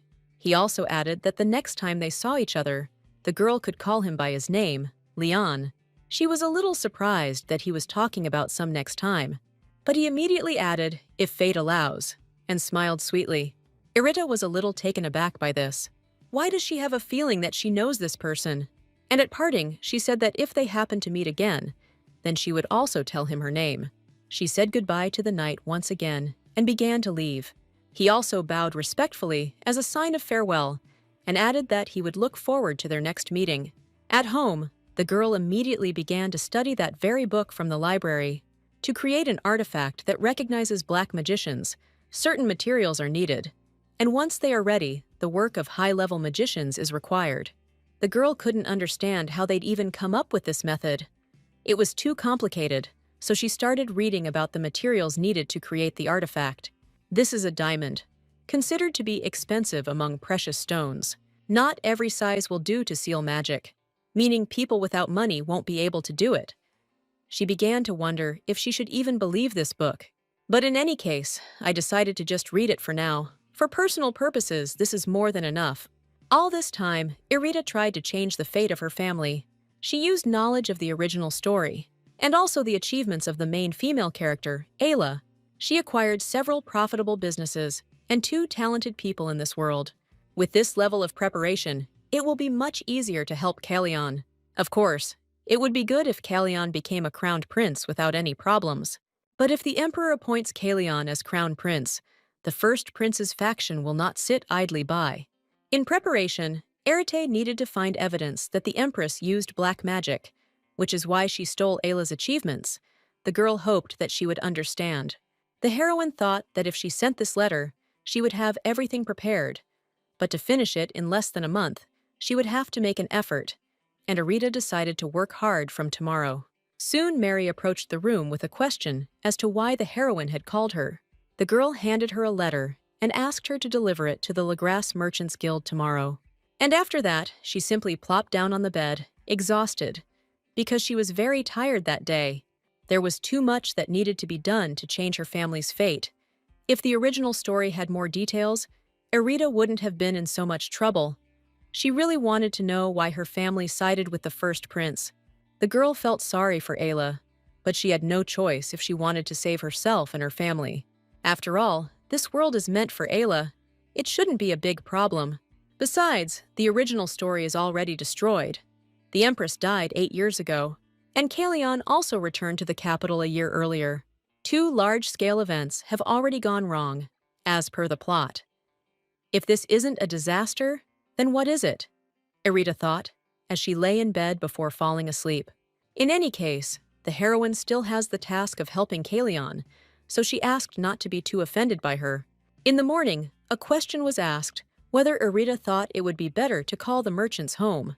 The girl replied that everything was fine. She was going to get out and get some fresh air anyway. She asked Mary if the family came looking for her, to say that Irita was in the square. The maid asked her not to linger, to which the girl promised to be careful and left. And thoughts continued to spin in her head about what she still had to do. She thought that if she invited the person she was going to meet into her house, it would be a big problem if someone noticed. This will immediately show that she has connections with the Lagress Merchant Guild. This place never changes. The heroine thought upon arriving at the place. There was a man sitting at the table, rummaging through documents and papers.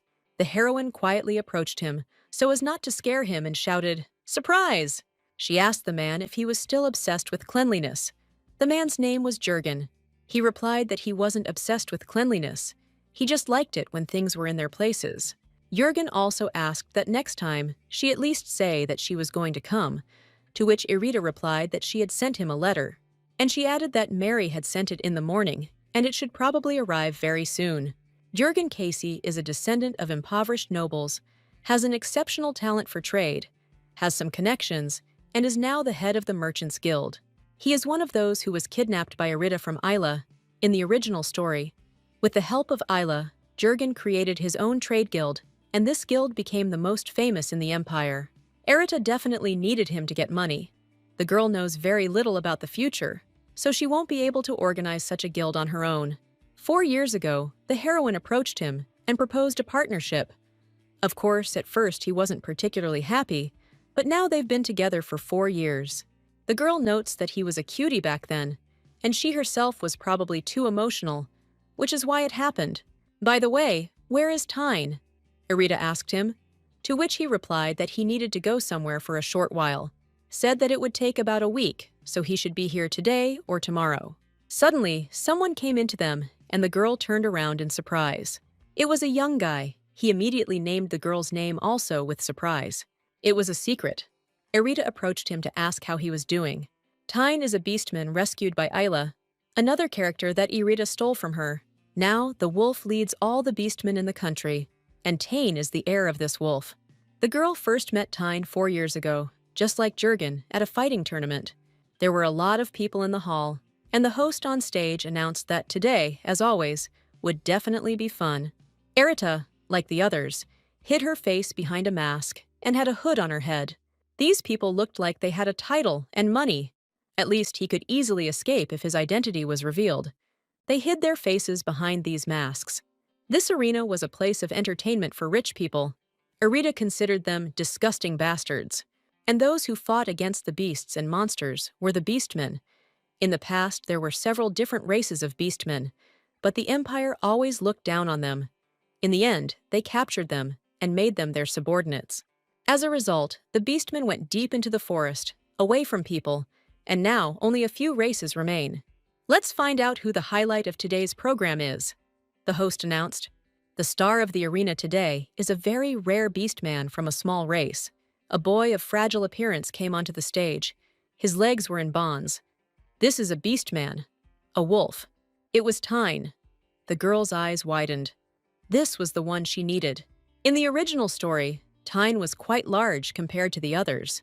Irita didn't think he would be so small. He's still growing, that's why he's so small, the heroine thought.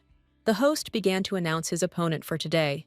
But suddenly, a man sitting next to Irita turned to her. He wanted to say that this beast wolf was the one she was looking for, but Irita herself had confirmed this earlier. In this place, the beastmen were used only to make money. Irita hoped that at least they weren't sold here. That's why she said to prepare something. The girl knew that his master had been searching for the monster's heart for 3 years, but she was surprised that he agreed so easily.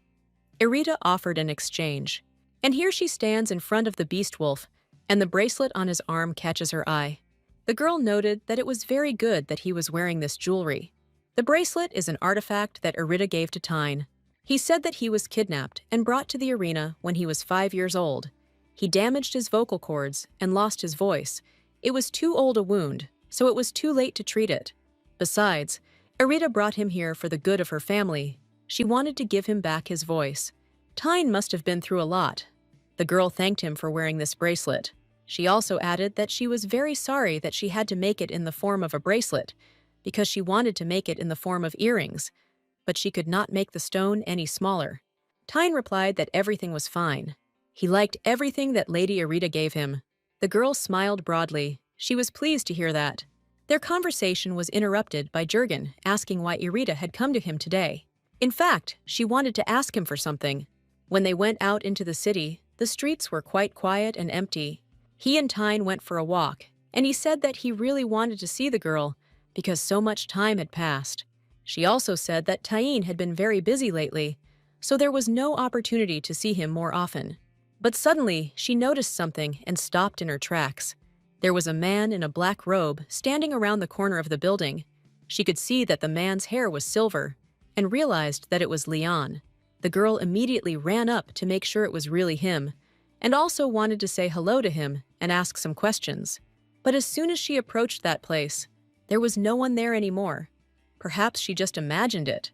Tyne asked her what had happened, to which the heroine replied that she had suddenly imagined that an acquaintance of hers was standing around the corner. In that case, they decided to move on. And Leon was indeed there. He was just hiding, and it looked like he was seriously injured. He could barely breathe and leaned against the wall. He thought that because of family ties, they behaved the same way as the Empress. Leon absolutely did not want to meet the girl in such a state. He pressed his hand tighter on the body so that the blood did not leak onto the ground. He thought that Erida would definitely be worried if she saw the wounds, because she was a kind person. Sometimes she may even worry as if it were her own personal problem. In Liana's eyes, Erida looked like an angel. That's why he didn't want to cause her pain and inconvenience. But now he didn't know when the effect of the cover magic would wear off, so he couldn't go out. This is definitely not normal. There was sadness in the guy's eyes now, and a lack of understanding of how to do the right thing. Arriving home, the girl fell onto the bed. Today she walked a lot, and just like every day, a lot of thoughts were spinning in her head. She thought about Liana. She was sure that their eyes met, and it couldn't be a vision. Now she clearly saw the guy's gaze at the moment when they crossed paths, and realized that he was there after all. Erida couldn't understand why he disappeared. Did he really not want to see her? Or maybe he is deliberately avoiding her. But after all, at all their meetings before this, he approached the girl himself. But suddenly, her thoughts were interrupted by others. Why should this bother her at all? Because they don't even know each other. She was even a little angry. It was all because the person she wanted to talk to was avoiding her.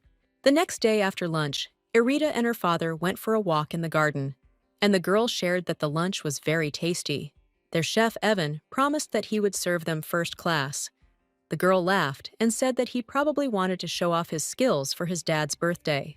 Suddenly, the heroine stopped and began to look closely at her father. She smiled sweetly and congratulated her father on his birthday. He was very pleased, and Aslan thanked his daughter. He bowed respectfully and added that he really liked the shirt and brooch that she gave him. She sealed shield and teleportation magic into this brooch. Firstly, shield magic can block most attacks about 3 times. Secondly, teleportation should work from the mansion to the square, and now father will be able to use it as much as he wants. Aslan thanked Erida once again and said that it was a very nice gift. He promised to take care of it. But suddenly, the heroine remembered something and asked them if their father hadn't said that he had invited someone. They turned to the gate and began to stare. A young man stood in front of them. He was in some kind of sad mood. The boy bowed and told Aslan that a lot of time had passed. They headed together to the guest room, where a small table with treats and tea was quickly set up for them. The atmosphere was certainly not pleasant, and Erida thought that if she had known about this earlier, she would have simply gone to her room. After she carefully examined the young man in front of her, it began to seem to her that his face was familiar. The guy noticed the heroine's long and intent gaze, and he even felt awkward. and their eyes even crossed. The guy started fiddling with his fingers and seemed to want to ask something. He addressed the girl by name, which surprised her. She didn't understand how he knew her. He just couldn't start a conversation. He would just start with the word I, and then immediately fall silent. Apparently the guy was afraid to say something. Then, he just covered his face with his hand and seemed to be very upset. Erita didn't understand if he was really crying and began to worry that she had said something rude. Aslan decided to start and said that he was still the same crybaby.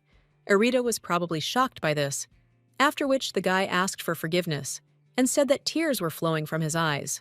The Duke asked him to introduce himself, saying he thought he was ready.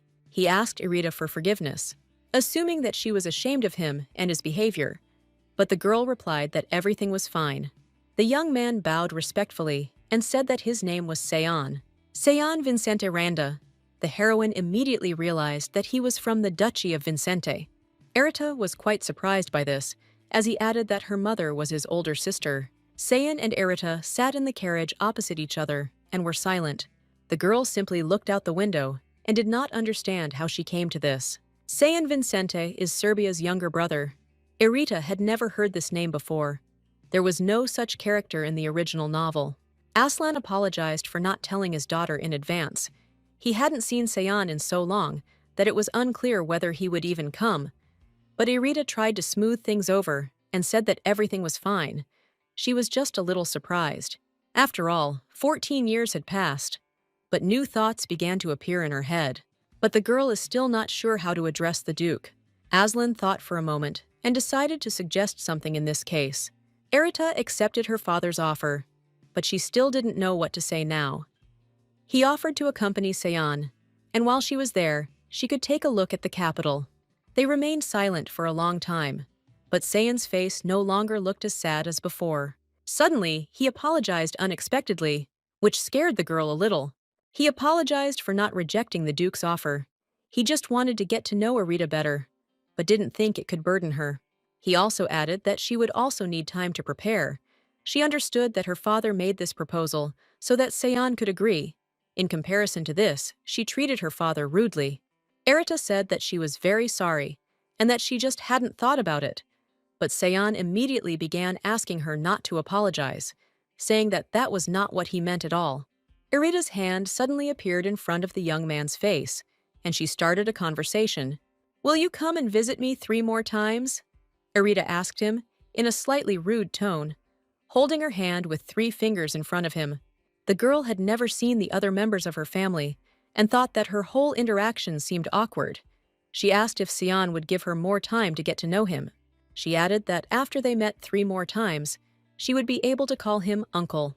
Tears of joy came to his eyes, and he thanked the girl. After seeing Seon off, Erita sat in the cafe. As expected, the desserts in this establishment are the best. But suddenly, she noticed something strange out of the corner of her eye and turned around to look at him. A young man stood outside the window and waved his hand sweetly at her in greeting.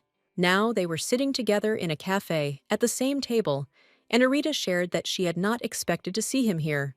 To which the young man replied that he was looking forward to meeting the heroine, and he constantly addressed her with the word magician. She changed and immediately remembered that meeting when she couldn't catch up with him. Apparently, it wasn't Leon around the corner that time, the girl thought, since that man was clearly unwell or injured, and Leon now looks like he is completely fine. He reminded Erita that he had asked her for something last time and asked if she remembered it. Indeed, she remembered. Last time she didn't tell the guy her name. She looked down and wondered if that was what he meant. The girl then asked if she could call him Sir Leon. The guy replied that she could call him whatever she wanted and was glad that she had not forgotten about the request. But how could she forget? Meeting Leon is the most unusual part of Erita's daily life. She didn't even think that she would meet him again. But now, without hesitation, she said her name, Erita, to which Leon complimented her, saying that the name was very beautiful. She decided to return the compliment by using his name, but noticed a slight confusion on her interlocutor's face. After such an expression on his face, the girl herself was at a loss and did not know what to say next. She thought that perhaps he did not like his own name. The girl decided to change the subject and asked him why this particular place. He replied that he had been here often before and loved this cafe, but today was his first time here since returning to the capital. He added that his mother really liked the desserts served here. Erita wanted to ask him something, but she couldn't get into the mood. She nervously played with her fingers along the rim of her cup. And then he said, "Thank you to your mother for the opportunity we have to meet again." After these words, Leon smiled and said that she was right, and that he really should thank his mother for meeting him here today. He reached out to Erita and gently took her wrist. Leon carefully asked the girl about her plans, whether she was free after the cafe. With a trembling voice, he asked if he could steal her time. This question immediately caused a slight blush to appear on the girl's cheeks, and her heart began to beat so fast that it became scary. "Our meeting, it must be fate," said the young man as they walked. But the couple had already arrived at the very place where Leon wanted to go. He really hoped that the girl would like this place. She was truly surprised by what she saw. From here you can see the entire capital, and Leon wanted to show Erita this particular place. The girl thanked him for such a beautiful view. But suddenly, something else caught the heroine's attention. It was a rather old tree with a thick trunk. Leon said that he heard that it had stood here for more than 300 years. Such information surprised Erita. He also added that there was a story related to this and asked if she wanted to hear this story. Leon heard this story from his mother, so he doesn't know for sure whether it's true or not. He looked up to the very top of this huge tree. 300 years ago, according to legend, the tears of the sun god fell on the place where this tree grew. On the night when the destruction of black magicians was announced, a white beam of light descended here. The tree that grew was very small at first. It was so white that in the night, it seemed as if it was emitting light. A tree that grew from the tears of the sun god sounded like a myth, of course. But at the same time, it was very romantic. As they were walking back, Erita shared that she had really enjoyed spending the day like this with Leon, and he reciprocated. But now the moment had come when it was time to disperse, but they decided to stand for a while longer. "When can we meet again?" the young man asked. Erita clenched her hands in surprise, because she didn't know what to answer. She can't promise anything yet, because for now they both have secrets from each other. But then an interesting thought came into her head, and she wanted to voice it. When coincidences happen 3 times, it is already destiny. Then, Leon promised that they would definitely meet again. But for now, he couldn't say when that would be. The Baron's office, he sits and does paperwork in silence. Suddenly, he was distracted by an extraneous sound. Apparently, someone was about to enter his room. "Your Highness," says the guy who entered. "This is Leon." The man immediately jumped up and started shouting why it was taking so long. But Liana wasn't bothered. He calmly began asking how he was doing, and added that the uniform suited him very well. The man was furious that Leon was 2 hours late and remained so calm, but the boy replied that there was a reason for it. "Maybe something good happened in the Information Guild?" Leon asked. He said that he didn't find much information, but the man didn't believe it. Because Leon was smiling so much, he had never seen him like that before. The guy was thinking about something, as if he wanted to tell something, but then he replied that he had forgotten something because he suddenly had a headache. It seemed like the time he spent with Erita was better than he thought. A voice came from behind the door calling for dinner, but there was no time. Leon's uniform had already been prepared, and he needed to change quickly. His brother would arrive soon. This information saddened the young man a little. His Highness the Second Prince has arrived. He immediately turned to his brother, saying that a lot of time had passed, but it seemed that he was not very happy to meet. They exchanged a few words, saying that they were glad that everything was fine with each other. "You know I'm always worried about you," his brother said. To which Kalion answered him the same thing. It was a disgusting conversation, very feigned and hypocritical. Meanwhile, Erita was sitting in her room and was very busy with some painstaking work. One wrong move, and it could all be over. She couldn't let all her efforts go to waste, so she was very focused. Jurgen gave her the diamonds needed to create the artifact, but he gave them to her with a little indignation and a question about what the girl was going to do with so many of them. But it will be difficult to apply 5 layers of magic to such a small stone. Even though diamonds are strong, Erita still needs to be very careful. Suddenly, the stone lit up, and the heroine jumped slightly in place from surprise and joy. The next fourth layer has also been created. Now there is only one left. She didn't want to overdo it, so she decided to stop for today and leave this work. Suddenly, Mary entered the room and said that she had brought snacks. Erita was delighted by this, because she was currently on break, and the maid informed her that the Duke had bought these treats just on the way. This made the girl even happier, because these were the same desserts from Erita's favorite cafe in the capital. While she was enjoying the delicious food, she thought that Leon also said that this was his favorite cafe, and that he liked their desserts. Just think, Leon treated her as if nothing had happened. The heroine thought about it, and while she was eating, it occurred to her that he was definitely the man in the alley, but it was unclear why he ran away. Erita decided that she needed to ask him about that meeting. Mary noticed that the girl's expression had somehow changed to sadness and asked if maybe she didn't like the treats. Erita replied that everything was fine. She was just thinking about one of her friends, and Mary immediately became interested. Erita began to describe the situation as if she had nothing to do with it. She said that this friend of hers had met someone a couple of times. They knew each other's names and even walked together. And one day, she went to the square and saw this man, but he immediately seemed to evaporate, and she thought that their eyes met. Erita looked at the maid with a smile and asked her opinion about this situation. Mary immediately realized what was going on and asked if the person you met was a man or not. Before Erita could even respond, the woman started screaming and cursing, saying that she shouldn't date such a person. The girl tried to calm the maid down. She said that this story was definitely not about her. And then there was a knock on the door of the room.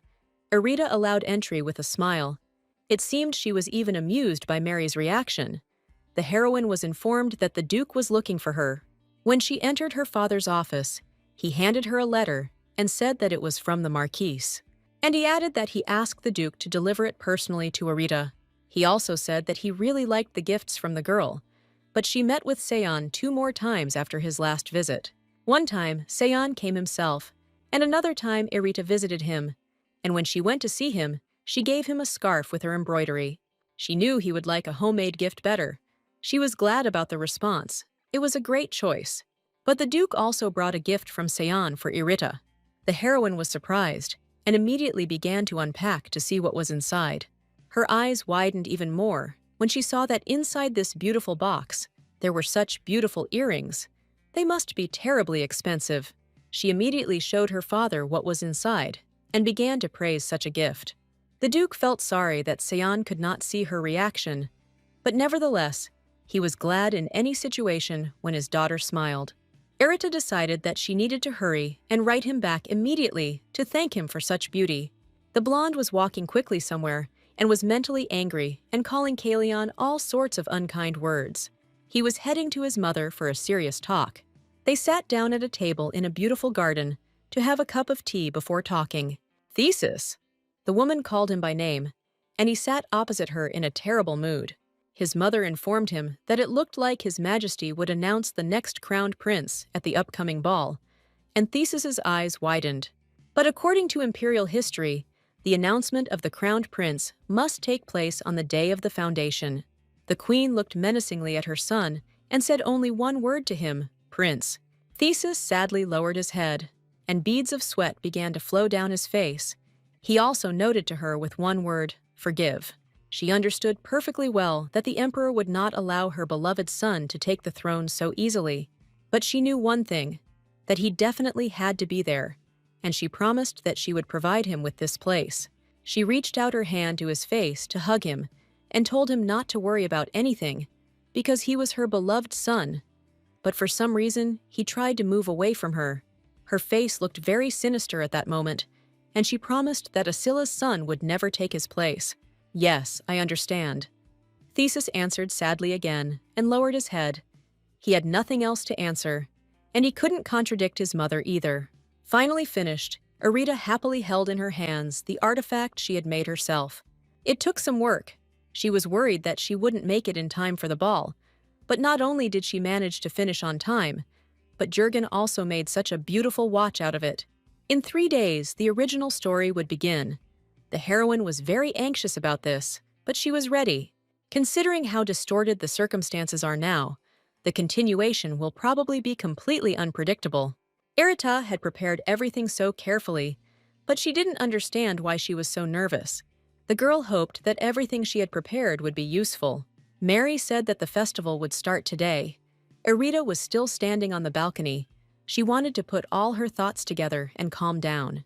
And in the evening, she decided to go out for some fresh air. The festival was bigger than she expected, and there were a lot of people. The girl decided to move away a little to watch the fireworks, and she also needed to hide her hair color so as not to stand out from the crowd. The boys running past her accidentally touched her. They were in a great hurry to get closer to the fireworks so that they wouldn't take up space.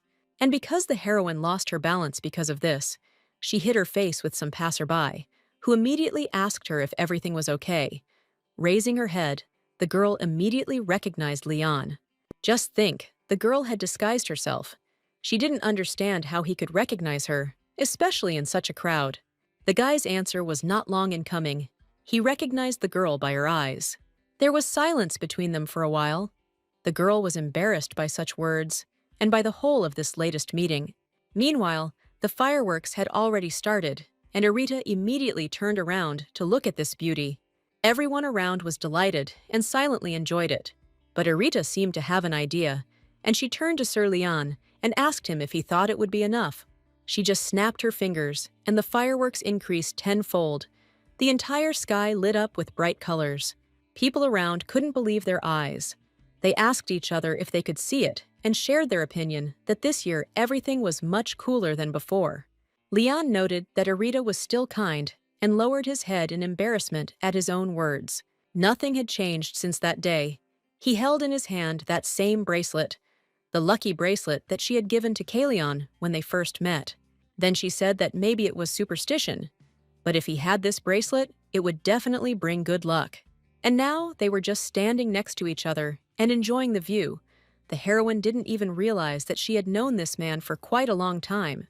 He couldn't delay any longer, and today he wanted to tell the girl everything. He had to reveal his true identity. He turned to Erita, saying that today he had to tell her something. Such words greatly surprised the girl. He hesitated for a long time and didn't know how to present it correctly. But suddenly, passers-by and everyone who was at the festival began to whisper and talk to each other. Pronouncing the name of Erita, they said that somewhere here there was Lady Crova Hearts. The girl said that she was mistaken for someone else, and they immediately decided to run away from sight. But Erita suddenly stopped him. She noticed something. The girl said that he dropped something and rushed to pick it up. But in fact it was a bracelet, by which she would immediately understand everything herself. The guy's face immediately changed. He was scared, because he wanted to tell her everything himself, and didn't know how she would take this information now. This bracelet was now in Erita's hand, in case she became angry that Kalion had deceived her by posing as someone else. Erita immediately realized that this was the bracelet she had given to the main male character at the Empress's funeral. She looked up at Leon and didn't even know what to say to him. Her hands and legs were shaking from it. She didn't understand how she could not recognize those blue eyes. After all, she saw them when she was little. The same eyes as the main male character. Erita remembered that at every meeting he called her a magician, which meant that he knew about everything from the very beginning. The heroine immediately turned around and was about to leave. As a parting gesture, she only apologized for her rudeness. Leanne tried to stop her. He extended his hand and almost managed to grab the girl, but she suddenly disappeared, and only some magical images remained in front of him. For some time, he simply stood in the middle of the street and tried to digest everything that had happened in his head. The guy was very hurt and upset that everything turned out exactly this way. He punched the wall with all his might. He regretted it and did not want this outcome. After all, he himself planned to tell this today. The truth is that he is Kalion Ruin Elver, and they have already met. He even had a dialogue prepared in his head for this. He wanted to say something like, "Forgive me for hiding my identity all this time." Now he thought that the heroine would not forgive him for this deception. He had the opportunity to tell the truth, but he could not force himself. If only he knew that everything would turn out like this, he would have told me later. Kalion consoled himself that everything was fine, and he would still have a chance. In 3 days, he had to explain everything to Arita. The next day, Arita sat at the table and had breakfast, but she was thinking about only one thing. Leon turned out to be Callion. She fingered his bracelet, or rather, her lucky bracelet. She didn't expect to meet him again. Callan knew from the very beginning who Arita was, but if it weren't for the bracelet, she wouldn't have been able to recognize him. The girl didn't understand why he needed to hide his identity and specifically get to know her. Maybe he wanted to get some information from Arita, but they didn't really talk about it. In any case, the girl was very upset. You can't deceive people like that. Arita thought he was a good person, but she tried to push thoughts about this man away from herself. They weren't even close, so she should stop feeling betrayed. But to put it into words, Leon was simply a pleasant conversationalist, and she also knew that he was hiding something. She decided that the next time they saw each other, she would act as if it was their first meeting. That should work. And so the day of the ball arrived. The weather outside was pleasant and sunny, and the whole castle was bathed in the rays of the sun. Arita was already ready. The dress fit her perfectly, but she was a little worried that she had overdone it with her look. Suddenly, she heard a familiar voice that said that when she was born, she was so tiny. She saw her father in front of her. A smile was shining on his face, because his daughter looked so beautiful, and he himself was not bad. He added again that Arita had grown so much, and he was so proud of her. Ilan was already waiting for them at the entrance, and Aslan suggested that they all go into the hall together. Now all three of them were standing on the threshold and getting ready to enter. From the moment Arita crossed the threshold, it seemed like the prologue of the original story began. The girl held her father's arm tightly. It made her feel calmer, and as soon as the original story begins, Ayla will also come. By the will of fate, she will meet Callion, and these two will fall in love with each other. Arita knew she couldn't lose control and make a mistake. She definitely needed to keep a clear head. And before entering, her father asked her not to forget that Ilan and he were always there and would always be on her side. The heroine was very grateful to her family for such words and for their constant support. Thanks to the two of them, she was truly happy. And no matter what happened, she also promised to always protect the two of them. They entered the hall where they were already introduced. Duke Aslan Crowhearts of the Duchy of Crowhearts, Sir Island Crowhearts, and Grand Duchess Crowhearts. They stopped as people immediately started approaching them and greeting them. Among them was Ceylon, whom they did not expect to see. He noted that this was probably not Arita's first public appearance, so he had to come and help. He asked the girl if she was very worried, to which she replied that everything was fine and that she thought she would be more worried. But in reality, she was worried for other reasons that she couldn't voice yet. She needs to use the artifact to find out what kind of black magic the Empress used, but to use it on the Empress, she needs to be at least 5 steps away from her. We need to get closer to her. There is less than a week left, and Arita will not have another chance to be alone with her except at this banquet.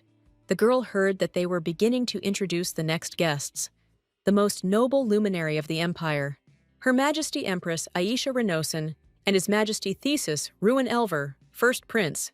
They have arrived. This announcement made our heroine tense up considerably. The Empress and Thesis. She was beginning to feel scared. For the past 8 years, faces that cannot be forgotten have been ordered to raise their heads. The Empress began her speech.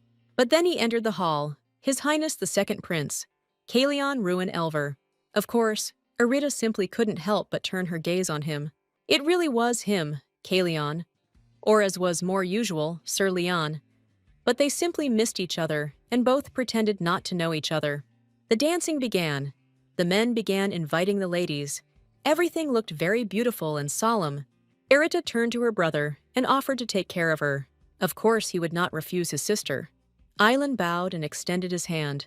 It was an invitation to dance. Arite felt much calmer this way, because she had a loved one next to her. During the dance, he noted that his sister began to dance much better, and that it was all thanks to Elan, who sometimes worked with her. But even while dancing, Arita could not tear her eyes away from Callion. However, his expression was so cold. Now he seemed to her like a completely different person.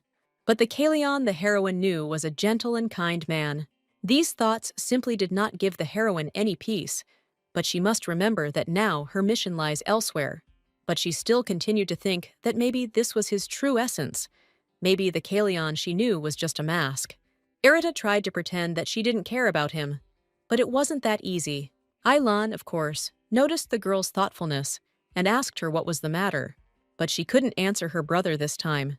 But she noticed that her father was literally drilling them with his menacing gaze, and jokingly said that Ailan's back was probably hot. The guy laughed and replied that he was supposedly a villain who kidnapped the princess. But as soon as he won the duel, Irita asked if he was going to take on everything again, like last time. Being responsible for his sister's debut in society wasn't such a bad price to pay, he replied. In the middle of the evening, the girl went out onto the balcony to get some fresh air, and she also needed to think about some thoughts. She danced only 3 times and already felt so tired. After all, she also danced seiyang.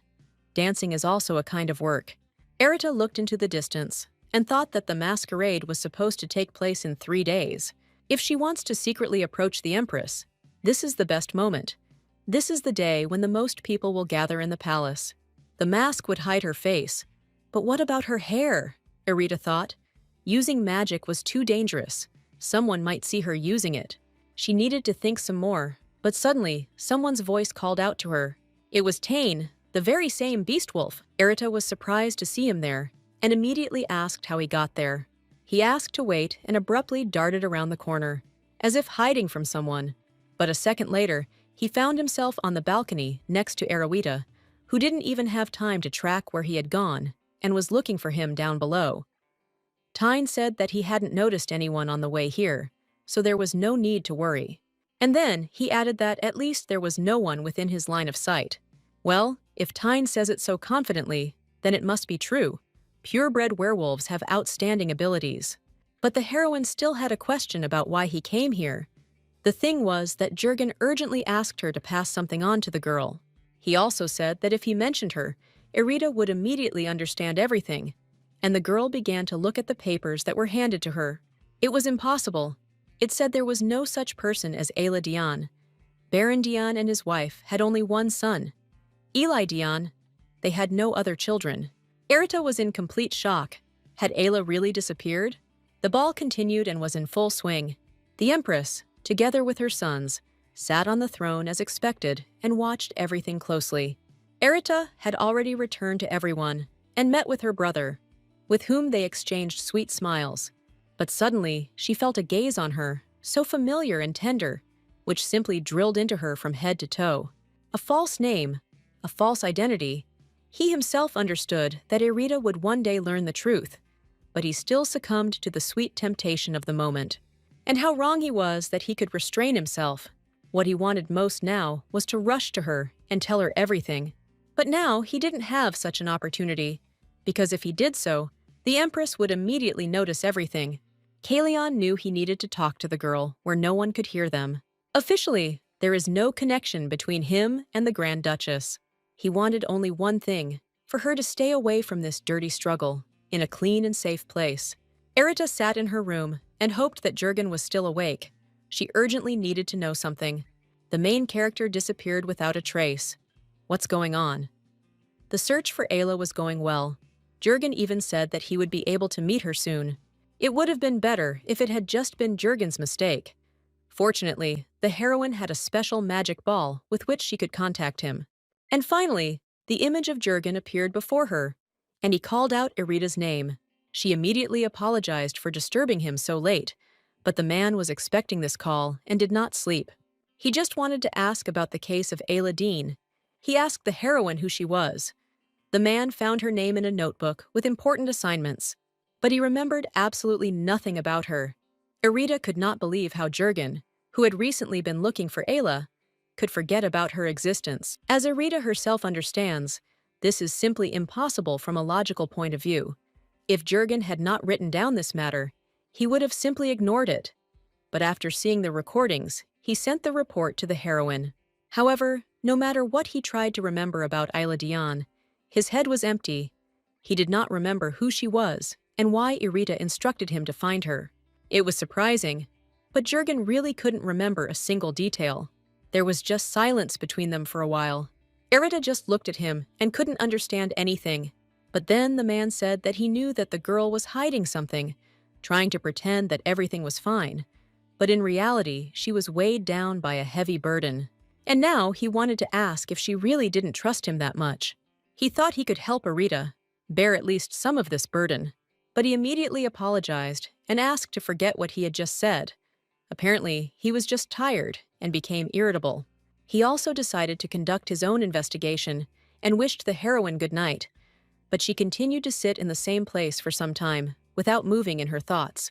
She thought about how she could confess and say that in fact she was not Irita Crovaharts, and this world was just a story from a book. But she simply loved the family she found in her second life too much. She just wanted to save them. She knew for sure that it would not be easy, but the heroine did not imagine that it would be so scary and lonely. She is scared. She does not understand what is happening and cannot stop the flow of tears that flows from her eyes like a stream and interrupts her thoughts. She even began to think that it was her fault that the Ilda had disappeared, and this made her feel very uneasy. All this fear was like a reminder that she was a stranger here. The girl fell asleep crying at her desk, which her father and Island noticed, and he had told her so many times not to cope with everything alone. He carefully picked up his daughter in his arms and headed towards the bed. He clearly understood that it was hard for her now if this had happened. Aslan covered her with a blanket and, stroking her face, wished his child sweet dreams. Aelin asked what his father was going to do now, to which he replied that Irita didn't want them to know about it, so they had no choice. But they knew about everything Irita did, about her connection with the Lagras Guild, and that she was studying black magic. They knew that the reason for everything was the secret she was hiding. "Irita, what are you hiding?" The question was spinning in the head of her brother, who stood and looked at the sleeping girl.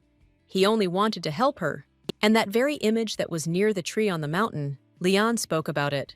The woman's silhouette slowly approached Irita, and she placed her hand on her head and gently stroked it. "My sweet girl," she said. "I'm sorry I put this burden on you." "I'm so sorry," she said and disappeared.